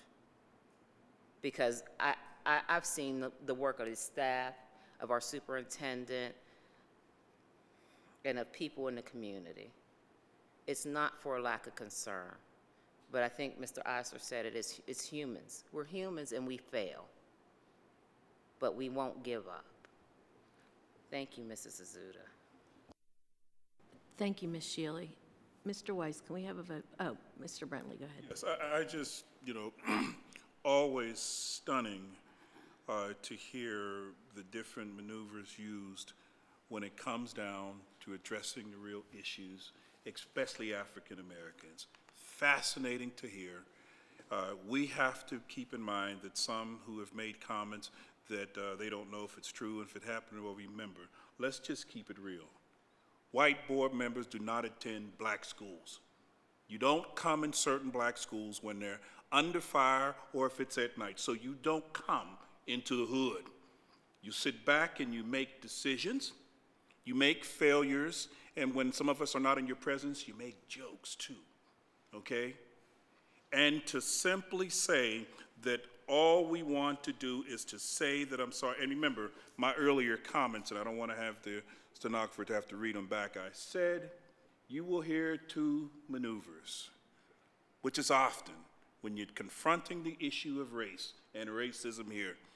Someone will try to turn a simple apology into a legal question, and someone did hand this. Mr. Weiss, would you check this? And then secondly, someone will hide behind the superintendent. I'm with Dr. Lane, and whatever Dr. Lane, look, it's an apology. If I step on your toe right now, Teresa, and look at me in the face, because I'm going to talk to you. Absolutely. If I stepped on your toe and hurt and made you cry, would you want me to send it to a committee to get a formal apology, or would I say, Teresa, if I gave it to you raw, Teresa, I'm sorry, I did not see you. What's more important to you? Your apology. That's important. That's right. And for those who didn't hear it, she said, it's my apology. That's where we are. You can dance around it all you want. Okay? And comments made about the last 10 years. Wait a minute. We have never had over 300 citations within a year at any one school that I can remember. We've never had 8 administrators in 6 months.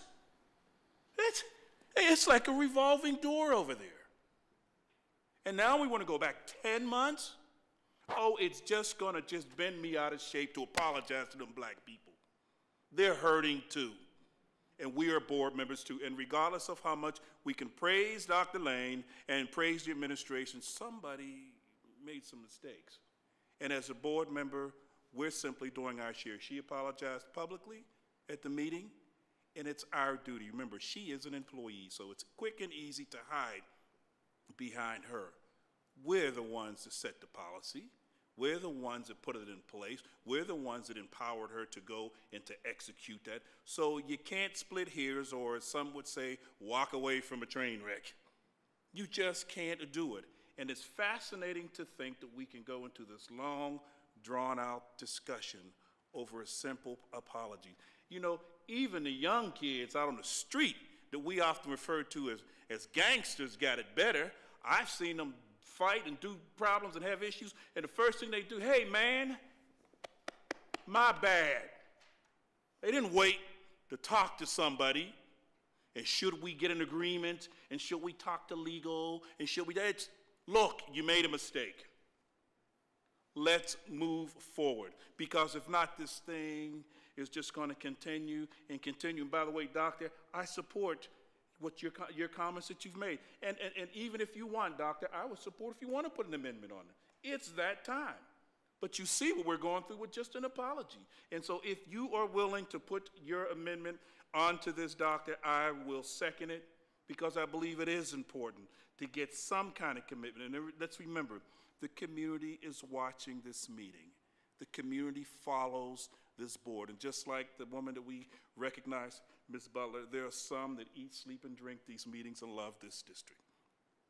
And to know that you have to spend 45 minutes, close to an hour, on just acknowledging that some mistakes were made. And by the way, comments were made here at the table that if it was intentional. You never heard, I never said intentional. A mistake was made. So we're not going to even bring that part of it into. Look, bad information, misfires, wrong personnel, no training, pushing things forward, ignoring the community, whatever you want. And no one said, you did not hear me say that they're in the back and they're meeting on how to shut Westinghouse down and create a problem. The mistakes were made. And yes, we are human. And so remember, this board, we don't have a problem with every month we stand right up there and we let people they praise us and we praise the kids. Oh, you're so wonderful. And they acknowledge us every once a year or something about the world of board members. And we just stick our chest and we're just so thankful when it's all positive. But what happens when we make a mistake? What happens? You don't just take a hit and keep moving. So I am simply asking Dr. Holly, I'll leave it up to you if you want to put an amendment on there that I'd be more than willing to support. And by the way, a comment was made too about, I don't know if all this is true. Well, I read newspapers. I look at board minutes. I listen to what you all say and what you all vote on. And so if it's not true, as if to add some doubt into the viewing public that something here is wrong and something here is fishy, let's just deal with it. It has always been an issue of race at this table. It continues to be an issue of race. And my white colleagues here, if you don't have to face them little kids, or you don't have to confront it, it's no skin off your nose. You have nothing in this game. So it's meaningless to you. But to my colleagues here who are African American, you know the code in the hood, okay? And you know the people were hurt. and you know the rumors of what you've heard about what's going on in there. If you do nothing else, show them we acknowledge your pain, we acknowledge your disappointment. Whether intended or not, we acknowledge that. And as a board member who was responsible in voting and putting things in motion, we are simply saying, we're sorry, my bad. And then with Dr. Holly's amendment, we're putting a plan together to make sure that this would never happen again to not just Westinghouse, but to any public school in this city. That should be our commitment. Don't get all twisted on everything else or trying to find reasons. That's why I asked early on, pause, board members.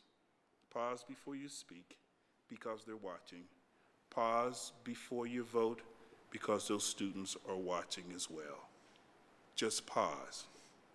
Look past Mark Brentley. I know I have a bullseye on my back, and I have tough skin, and my shoulders are wide. I'm used to this. You've been attacking my things for the last 6 or 7 years. I am not hurt at all. I'm here for the kids, so I can give a darn about what most of you attempt to do or say here. This will begin to empower the community. Yes, they acknowledge it. Here are some suggestions. Can we be a part? Can we move forward? So, Dr. Holly, if you're interested, I'm willing, and I do agree with you. I honestly agree with you. I acknowledge all of your knowledge as an educator. I acknowledge all of your experience in that community. And so I am not by any way wanting to not respond to that, but I just want to remind you of who we're dealing with here on this board. And it will not, it's always something very, very difficult to do. But nevertheless, if you put it on the floor, I'll second it. Thank you. Dr. Holly, do you want to amend his motion? Okay, I'm not sure of what I'm not sure of. Somebody's changed it. So do we take the motion off that we've already put on, or what? I mean, I don't know what you want me to do. Can I just explain it? What we're just simply doing, as you mentioned, Dr. Holly, this is an apology that I read, and it is nothing more but an apology, but I had to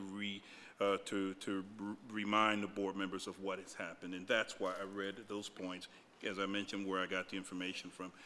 What you would do if you decide, the comments that you made of adding into that a commitment from the district and how we're going to move forward. Now, if you want to do that here, that's fine. But if not, and if you feel comfortable at a later date, then we'll move forward with this. I'll go with you because you know the code in that community. You've worked there. Can I ask the question? Can I ask? The motion that Mr. Weiss read, can that be our motion with the addition that plans will be developed with support of the central office, with the support of the central office, school personnel, and community organizations? The plan will be developed. I mean, something very simple and generic where we're going to work together as a unit. Plans will be developed with the support of the central office. With support of the central office, school-based personnel, and community organizations.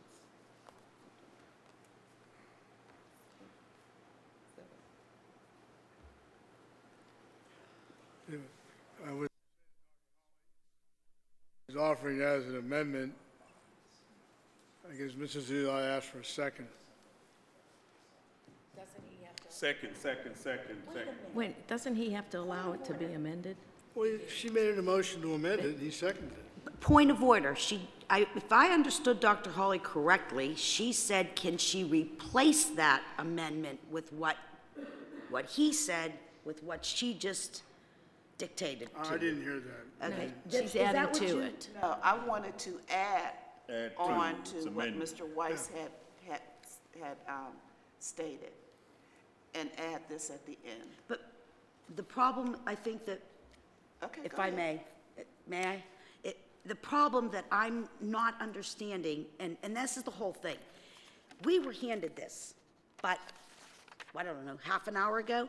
And as I read this, I could tell you 3 or 4 things right off the bat you couldn't do if you wanted to change, because you have a union to deal with, you have different issues that you have to deal with. So this makes me very uncomfortable that's attached to this. Very uncomfortable. This is why I said to him, when it was my turn to speak, that if you were asking for an apology for what we've done wrong, and as Ms. Shealy has said, we did not mean to go out into a neighborhood and do something horrible. So let us apologize for what we have done to, number one, those students, because they are the number one concern around this table, those parents of those students, and yes, the community at large, the whole community, all of it, the whole city needs to be aware of what happened here and apologize in a general form. I can support that, but I cannot support this paper backing it. I have had no opportunity to speak to Dr. Lane about any of these things, but I can name 2 right off the bat that the union wouldn't allow you to do if your life depended on it. And I can't say I blame him. As a union person and somebody that has done contracts many times, it's the way it works. It's the way the game is played. And then you give me 8 administrators? I mean, I wrote them down. I only count 5. I don't know where you got 8, but okay. That's my point to you. It is with a backing of information that is the reason why I can't support it at all. And then to be accused of things is very, very disturbing. I apologize personally to the Westinghouse children, to those parents, and to the community and the city as a whole. I apologize. And I ask staff to please make sure that they go out there and fix whatever is wrong. And I believe that this board is very well aware that the staff has come to us several times and asked us several times to do different things to try to begin to the healing process and to fix the issues that are there and to begin doing what we need to do to make it the right thing for those students. At the end of the day, Ms. Shealy is correct. This is about children that have not been educated for a long period of time, and that should be our main concern. I mean, I'm not going to have this debate here tonight. I can't. And even if you did decide to amend it, it's still with this attached. That's the problem I have. Thank you, Ms. Mrs. Fink. I completely agree with Teresa's assessment of the paper that was originally passed out. The various bullet points on there, I do not think are an accurate description of all the things that happened. I do like the amendment that Dr. Hollis wrote up. I think that pretty much covers where we want to go. I don't think there's a person on this board, certainly not myself, who agrees with any of the missteps that happened. I think everything that was done with the intention to improve the educational experience. Somewhere along the line, things went horribly wrong, and I don't think anybody here is going to deny that. I think we all feel terrible that it happened. It's over.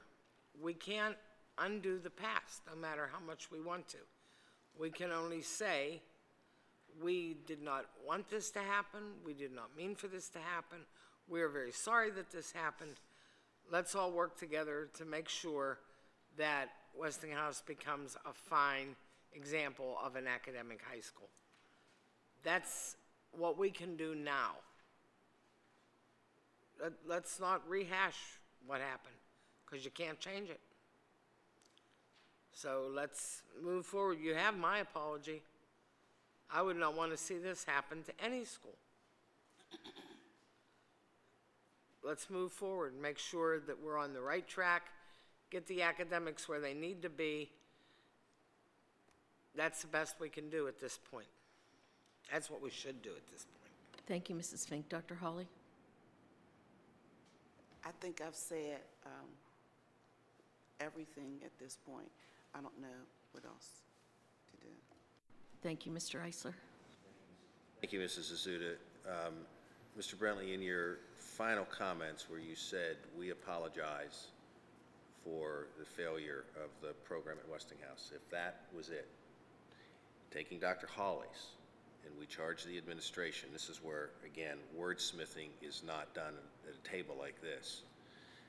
But we charge the administration and then add your things in, because somebody's got to take responsibility at this district to provide the leadership to get this all completed. And that I'm very comfortable with.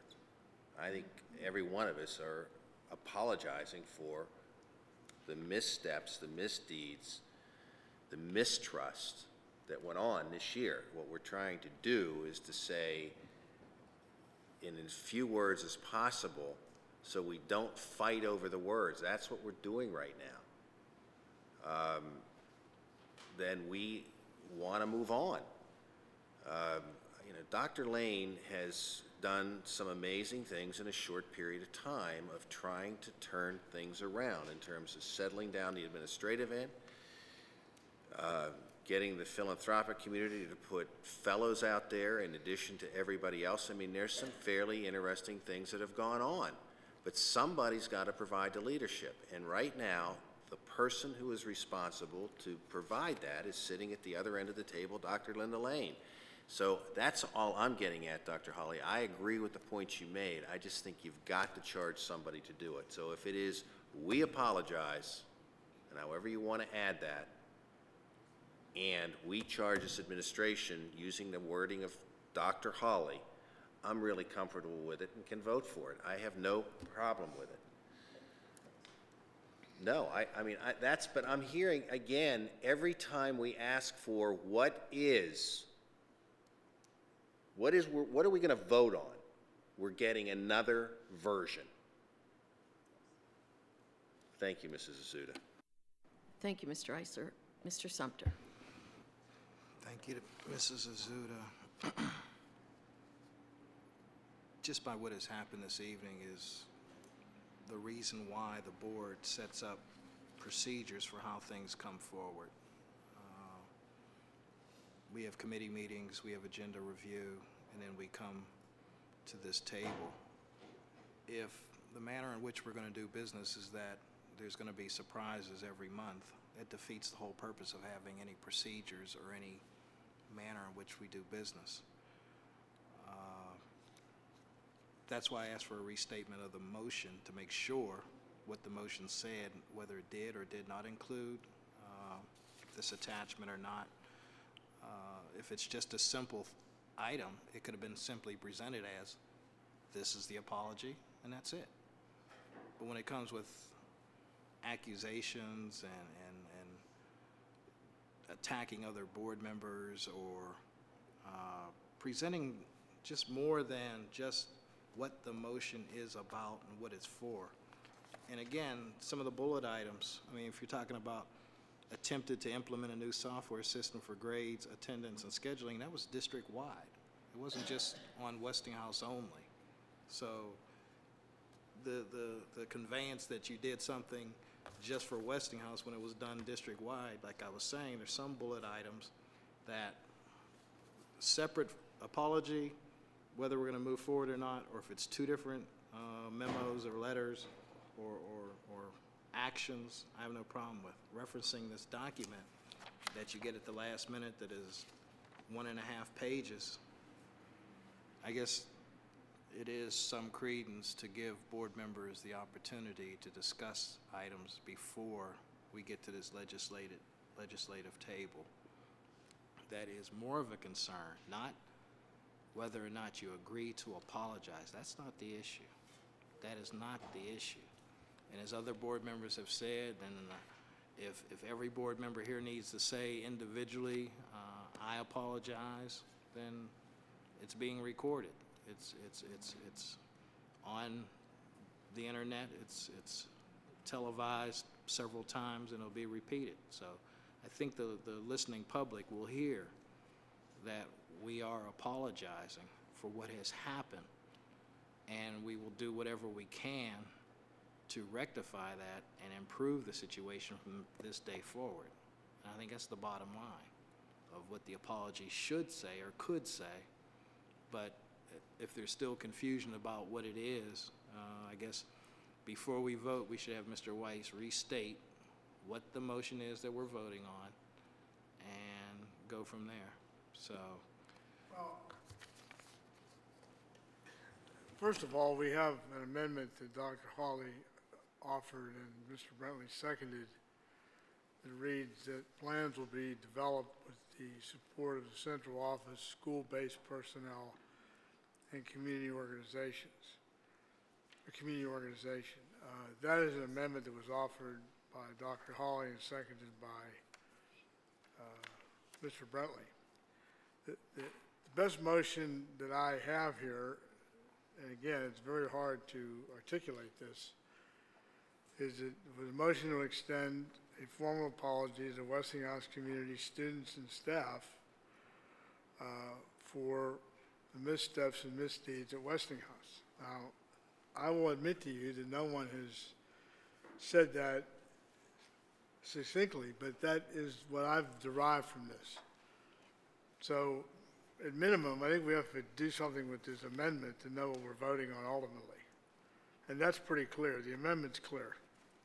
But for the person, point of order, for the person who offered the resolution and who seconded, is that what we're voting on? Well, they have to answer. I can't. I mean, the best way to get an answer to that is to ask the two individuals. Mr. Brentley, is that wording sufficient for your motion? I've read into the records my concerns, and I formally requesting a formal apology to the community. And my comments they stand as what was submitted and what was read. So it's actually amusing to hear what we're getting into now. It's just fascinating. Go ahead.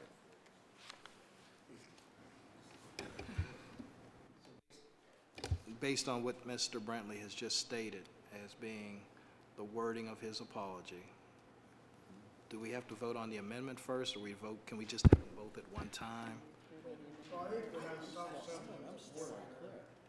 We ought to vote on the amendment first. Okay, well, let's go for the amendment first, if that's the case. But we don't know what the motion is. Well, I think we just read that, and Mr. Brentley has acknowledged what, Who came first? so I think we need to vote on the amendment, and let's get that resolved. The amendment is that plans will be developed with support of central office, school-based personnel, and community organizations. That is the amendment.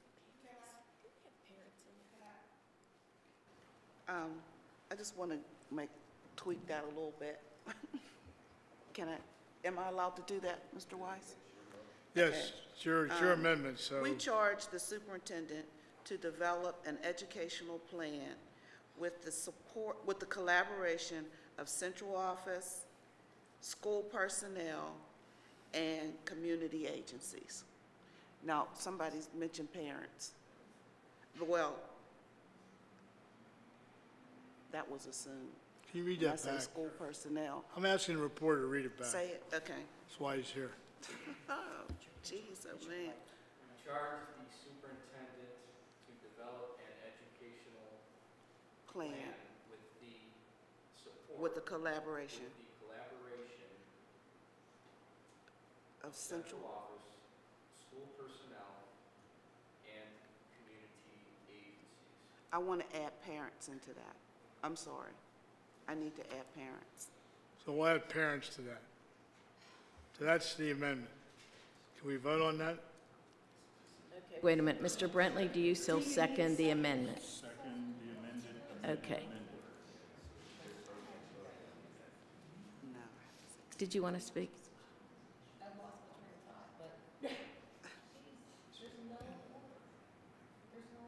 Well, it's difficult when you're When you're writing it on drafting the fly. motions as you go along. It's very difficult. That was why I had initially asked that we could take this back, you could collaborate.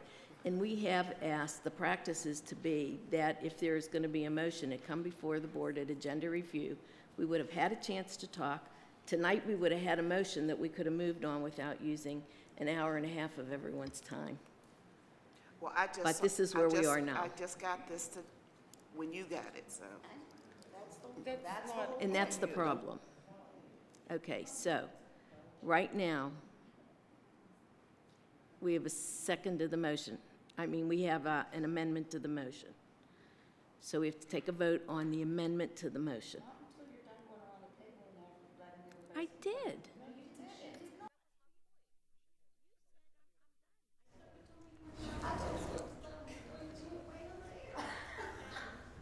Ms. Shealy, I apologize. Mr. Weiss, this document is in no way attached to anything. Is that true? Comments that Mr. Brentley has made that have been transcribed, but the motion, as I understand it, as I interpret it, does not include this sheet. Thank you. Thank you for clarifying that. Do you want to talk? Okay. Would you take a roll call vote on the amendment? This is a vote.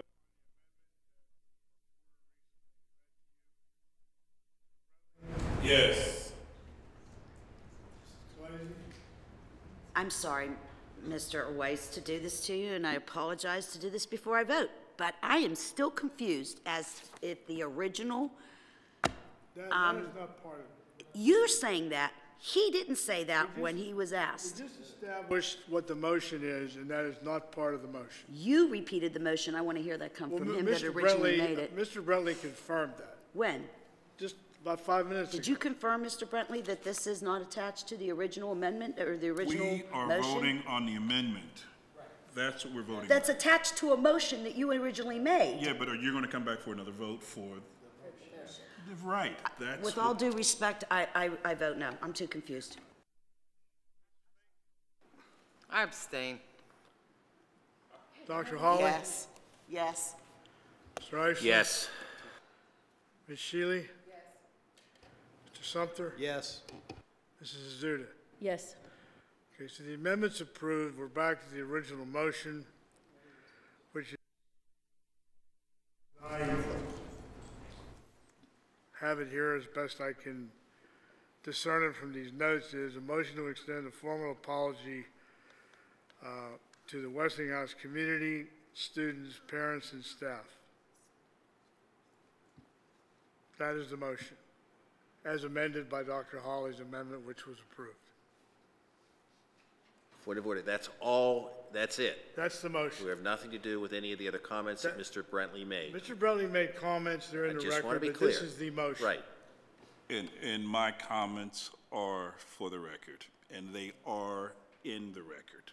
Okay. But I want to be clear, Mr. Brentley, in the record, I have no problem with. They're not part of the motion. Mr. Eisler, I would never put you on Front Street, ever be seen apologizing to black people. I wouldn't do that to you. Okay? Okay. Don't go. Unbelievable. You're going to sit here and go through, I'm talking. Amazing. It's amazing. A wonderful, wonderful learning tool for those in the viewing audience.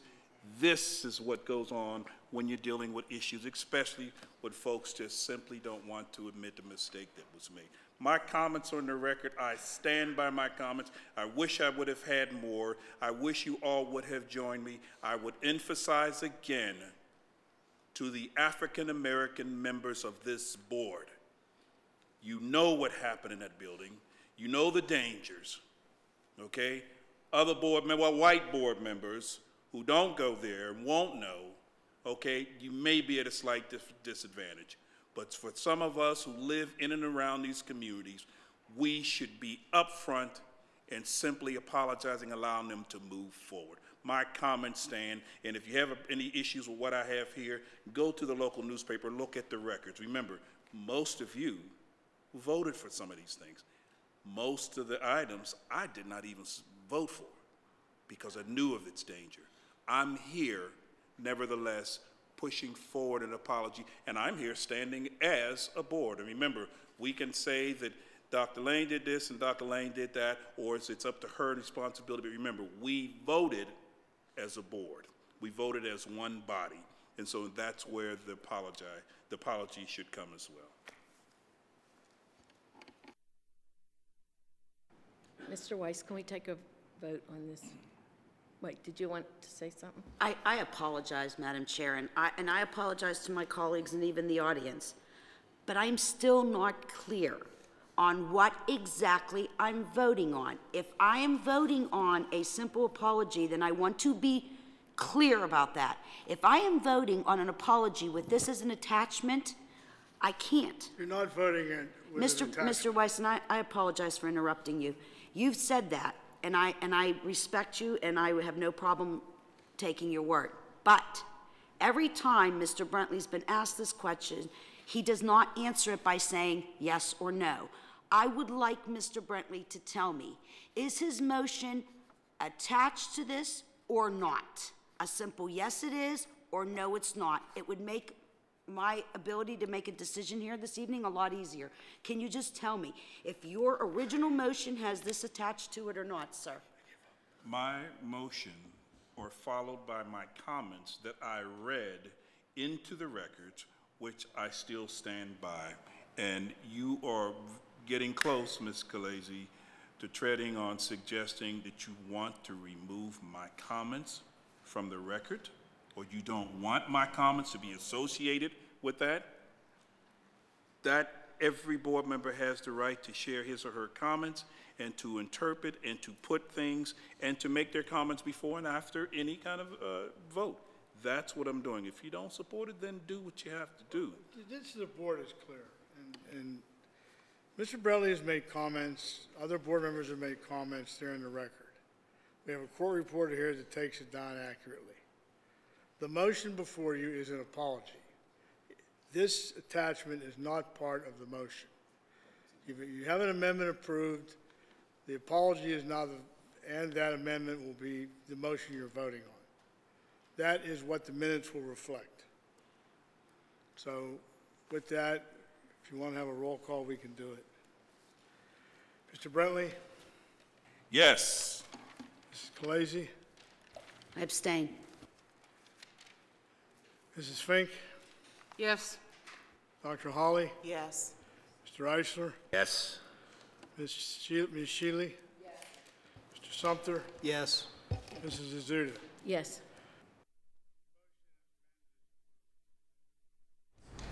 Are there any other items to be brought that need board action? Thank you, Mrs. Azuda.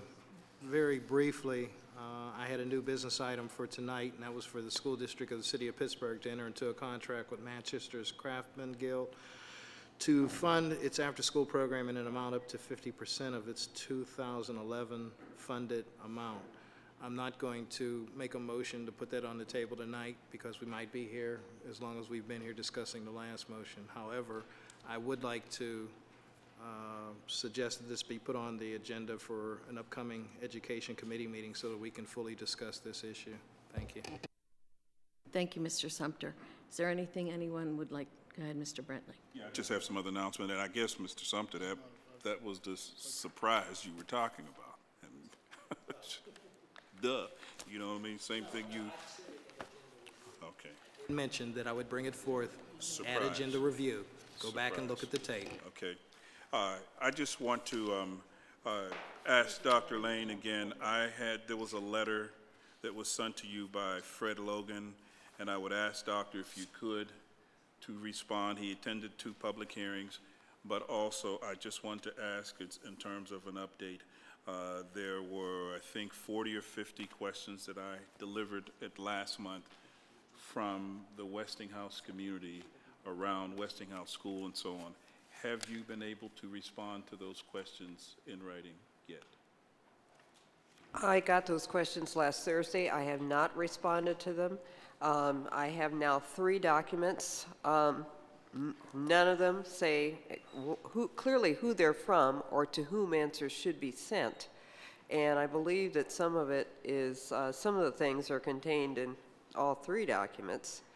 And so Some of them can be responded to, others are personnel matters, could not be responded to, but I will be creating a response of some kind, yes. Okay, and I think it's safe to say that one of many of the individuals' organizations would be the Westinghouse Alumni Association.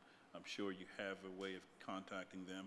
The president is here. He can give you his contact information, and you can share that with him, but we want to simply move forward if we can.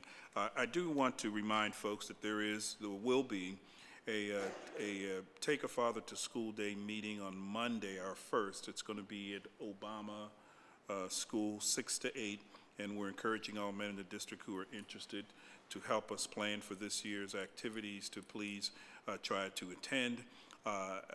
Also, a point I wanted to mention, Dr. Lane, on the question of transportation for the district. I have attended I don't know what the name of the organization was, but it's a meeting where they're organizing to deal with, she said it's supposed to hit in July, I'm not sure, but this is the cuts and the possible routes in the city, county, and also the possible increase in rate of transportation. And so I think it would be great if we can have an update, a formal report immediately, or an impact report on how the proposed changes would impact the district financially or in terms of the routes that are being cut out. And if possible, when we have that meeting or report or item on the agenda, is it possible to entertain the question of is it possible for the district to consider purchasing buses versus leasing? I don't know, but I'm just thinking, what can we do to kind of head off what's getting ready to happen? It is almost rumored, it's also rumored that by summer that they believe the gas will be nearly $5 a gallon. I know it's a little different for us, but still it will experience some kind of increase. So we're kind of getting hit in all kind of directions. So it would be wonderful, I think, if we had a meeting very, very soon so we know what to expect. And then if there is some discussion on, even if the district were to purchase maybe 6 buses, so it would defray the cost when moving our students back and forth, that would be helpful. The final thing I wanted to mention is I want to say in the last 5 years, I believe there's been 3 families and close to 7 or 8 kids who were harmed or either killed in house fires. And I think, Dr. Lane, it is time that we find a way, and I wish Mr. McCray was here, that we immediately put something together. If it's in the morning opening with the students, or we do something where the kids are reminded daily on the stop, drop, and roll, or reminded daily that playing with matches and how it can be flammable, or remind them, what do you do in the case of the fire? And this last one really got to me because we continue to see our students. But I have some flyers I just wanted to pass down to you. And I was able to pick these up in the city-county building. They're great if you're looking at them, but somewhere if our educators can find a way to bring these to life and, you know, set up plays or have questions or games where the kids can practice this stuff or find a way. But apparently I think it's something that's needed, so hopefully your administration, and you can pass those down, your administration would find a way to incorporate that ASAP into some of the activities that are throughout the district, not just one thing. Oh, and I do have one final thing. There was an article in the local newspaper, the Trib, and I just highlighted the one, and it was a front page article again, and it was the struggling city pays lobbyists $400,000. And there was only one thing here that I just want to mention, and our solicitor made comments there, and it said that the district retained, it's concerning one individual, Mr. Thomas, the district retained Mr. Thomas as a part of a non-mandatory initiative to employ minority subcontractors, and because Mr. Thomas had some potentially useful political contacts. And I believe that that's probably a true statement. My concern is when you put it on the front page of the newspaper above the fold and go through the article and read it, it suggests that minority contracts, women-owned contracts, small business contracts are a burden or can be a problem. And so I want to set this record straight as the chair of the Women in Business Minority Committee, that they are not burdens, and that it's important that we find a way to create an even playing field. In this article, it would have been great for Mr. Thomas had he even submitted an application for the entire contract. So I want to just, stand up and give a shout out to the involvement or the importance of having women, minority, and small contractors involved in the district, and secondly, to not allow anyone to read into this that it's a problem when they get involved and there's always an issue around them and they're not certified or it's not this, and that is simply not the truth. They're great partners in the district. Thank you. Thank you. Dr. Lane, would you like to address the Port Authority? Just a couple of things. One, in regard to the buses, we don't know yet, so we couldn't set a meeting. We do know whatever it is won't be good, but we don't have a number for you yet. Mr. Camarda has been talking to Mr. Vassar, who's working with Port Authority to see what the impact would be on us if these routes get stopped, ended as proposed, as well as the rate hike. So we're aware of it, we're working with them, but in terms of, as soon as we have information for the board, we'll be sharing that with you. In regard to the issue around house fires, this is something that actually Mr. McCray and I did some work with 3 years ago, is that correct? But Mr. McCray had a program that one of the staff of the fire department had worked on that we incorporated as a part of our health curriculum for the kids. So we have, obviously the problem is, it was startling to me, frankly, because that was something I had been totally unused to, and an obvious concern and area of expertise for him. So there's been work done, even including developing a package for kids that has things that you can put in the window to show that's a child's room, those kinds of things, and of course training kids on what to do, because often children will hide, which makes it even harder for firefighters to find them. So we are including that as a part of our curriculum, and I just wanted to clarify those two items. Thank you, Dr. Lane. Mrs. Khaleesi. Mrs. Fink. Dr. Hawley. Yes, I just want to echo the support that Mr. McCray gave to Lincoln. We had 2 major house fires in which our students perished. And the Pittsburgh Fire Department was able to come out to the school and really give a wonderful presentation to the students with Mr. McCray. And the training was done on site for students and parents. And I also want to thank the Pittsburgh Fire Department, since you brought this up, for giving out free smoke detectors to the parents and community members in the Lincoln-Larimer area. I also want to say, give a shout out to the Dilworth Elementary School. I was there this week. They honored me as the new board member for the area, and they had a wonderful morning meeting, which included the entire school, and parents were there.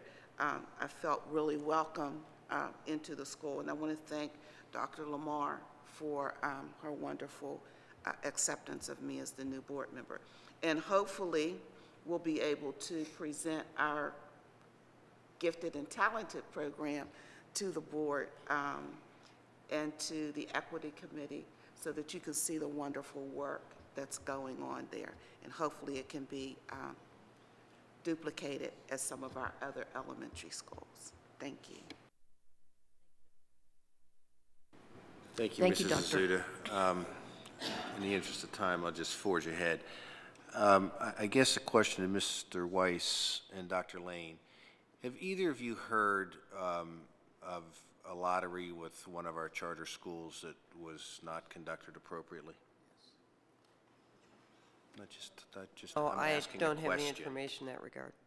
I do have some information. Okay, Yes, I would you- do have some information. Thank you. I don't want to necessarily pick on the individual charter, but on Friday night, I got a number of phone calls and emails from parents who are very concerned. And I don't in any way want to gloat on this, and I don't want to sound like it, but we do charter these schools. We have been running lotteries in this district for some of our schools since my days in Harrisburg, because we modeled this district in other parts of the state, which then goes back to the late 70s and early 80s. I don't think we have ever been cited ever in having a lottery that was not conducted appropriately. And I think that our charter should be informed that we do things right, and maybe they can learn something from us. So I don't know what, all the particulars. I've heard it basically from parents. But I would like, since you bring it up, I would just say, without getting into details, that our office has received a number of calls, and the concern was conveyed to their counsel, with whom we deal extensively, and that's as much as I can say. But I am aware of what you're talking about. I assumed you were because of the way parents are moving legally, but again, I think that they are a part of the Pittsburgh Public Schools. We do conduct lotteries appropriately, and maybe they should talk to some of our staff about how to do it so that they don't get in potential trouble. Thank you. Thank you, Mr. Eisler. Mr. Sumter. Thank you, Mrs. Azuda. Just want to remind folks, there's going to be a book signing at the Hill District Carnegie Library on Monday, the 27th. There's a new book out about August Wilson, Pittsburgh places and things. It's one of the authors is Lawrence Glasgow, and there's another gentleman whose name escapes me at the moment, but they're both going to be there that evening for a book signing celebration, and also copies of the book will be available for purchase. And also, don't forget, invest in our future. Please give to the Pittsburgh Promise. Thank you, Mr. Sumter. Ms. Shealy. I have two quick things I want to bring up. Last week was National PTA Take Your Family to School Day, and Banksville K-5 got a grant from the National PTA and had a really, really nice International Day. They now have, I think it's about 60 ESL students, so they actually had some classrooms set up representing 6 different countries, and you went in and there were adults and students modeling the clothes. There was a message in each of the rooms that they talked to the parents about either how to get the best education for their child or increasing parent involvement at the school. How can you get involved? They reiterated that everybody's working together as a team. It was a really, really nice event. It was extremely well attended, better attended than they had anticipated. They had food from each of the countries. Much of it was prepared by their ESL parents, so there was a high representation there. But the thing that was really cool, in addition to all the students and the parents that were there, every single teacher was there. I have never seen that in my life. And in addition to every teacher and the principal was the office staff and the cafeteria workers. I have never, ever seen that. So something's good's happening at Banksville, and it was a wonderful celebration of National Take Your Family to School Week. I'm not done. The other thing I want to bring up, in a few weeks, our students will be taking their PSSA tests, and the goal for the whole year is for our students to learn, but of course, the PSSA tests are a measure, so we want to remind the parents to make sure your kids get to bed early those nights, have a good breakfast, and realize that it is important, and we want them to do their best. So, Mr. Sumter. I didn't give all the information on that book signing on this coming Monday, but that is February 27th, August Wilson, Pittsburgh Places in His Life and Plays. and that'll be a talk and book signing, and the authors, Lawrence Glasgow and Christopher Rawson, will be there, but the time is from 5 p.m. to 6:45 p.m., and that's Monday, and that's located at the corner of Center Avenue and Kirkpatrick Street in the Hill District. Thank you. And I have one last thing before we adjourn for this part of the business. My son's, what? Oh, go ahead. I'm sorry, I didn't see you. I forgot to mention that this weekend, we took 40 high school students from Westinghouse, Obama, Langley, and Brashear to the International Conference for Future Educators of America. And one of our students actually was in one of the competitions from Obama, and she did a wonderful job. I just wanted to put a shout out to those young people. They did a fabulous job at the conference. There were over 1,200 students from around the country at this conference. There being no other new business, can I have a motion to adjourn? So moved. Second. I think it's Khaleesi and Eisler. All those in favor? Aye. Opposed? Okay. Meeting's adjourned. Give us a minute to switch over to Pittsburgh Mount Oliver Intermediate Unit. Are you okay? All right. I'd like to call the February 20th, 2012 meeting of the Pittsburgh Mount Oliver Intermediate Unit to order. Mr. Weiss, can we have a roll call, please? Brentley? Here. Mrs. Khaleesi? Here. Mrs. Fink? Still here. Dr. Holly? Here. Mr. Eisler? Present. Mr. McCray is absent. Ms. Shealy? Here. Mr. Sumter? Present. Mrs. Azuda? Here. 8 members present. Thank you, Mr. Weiss. Will board members please turn to the minutes from last month? Are there any corrections, additions, or deletions? Hearing none, move to approve. Khaleesi, Eisler. Approve the minutes of the January 25th, 2011 legislative meeting. All those in favor? Aye. Opposed? All right, we'll turn to the Committee on Education submitted by Ms. Shealy. Do we have any questions? Anything that was not addressed at agenda review? Hearing none, move to approve. Eisler, Sumter. All those in favor? Opposed? Okay. Let's move to the committee report on business that's before you. Are there any questions or comments that were not addressed at agenda review? Hearing none, move to approve. Second. Eisler, Sumter. All those in favor? Opposed? Go to the report on personnel. There is none. Motion to adjourn. Khaleesi, Fink, all those in favor? Opposed? Thank you all very much.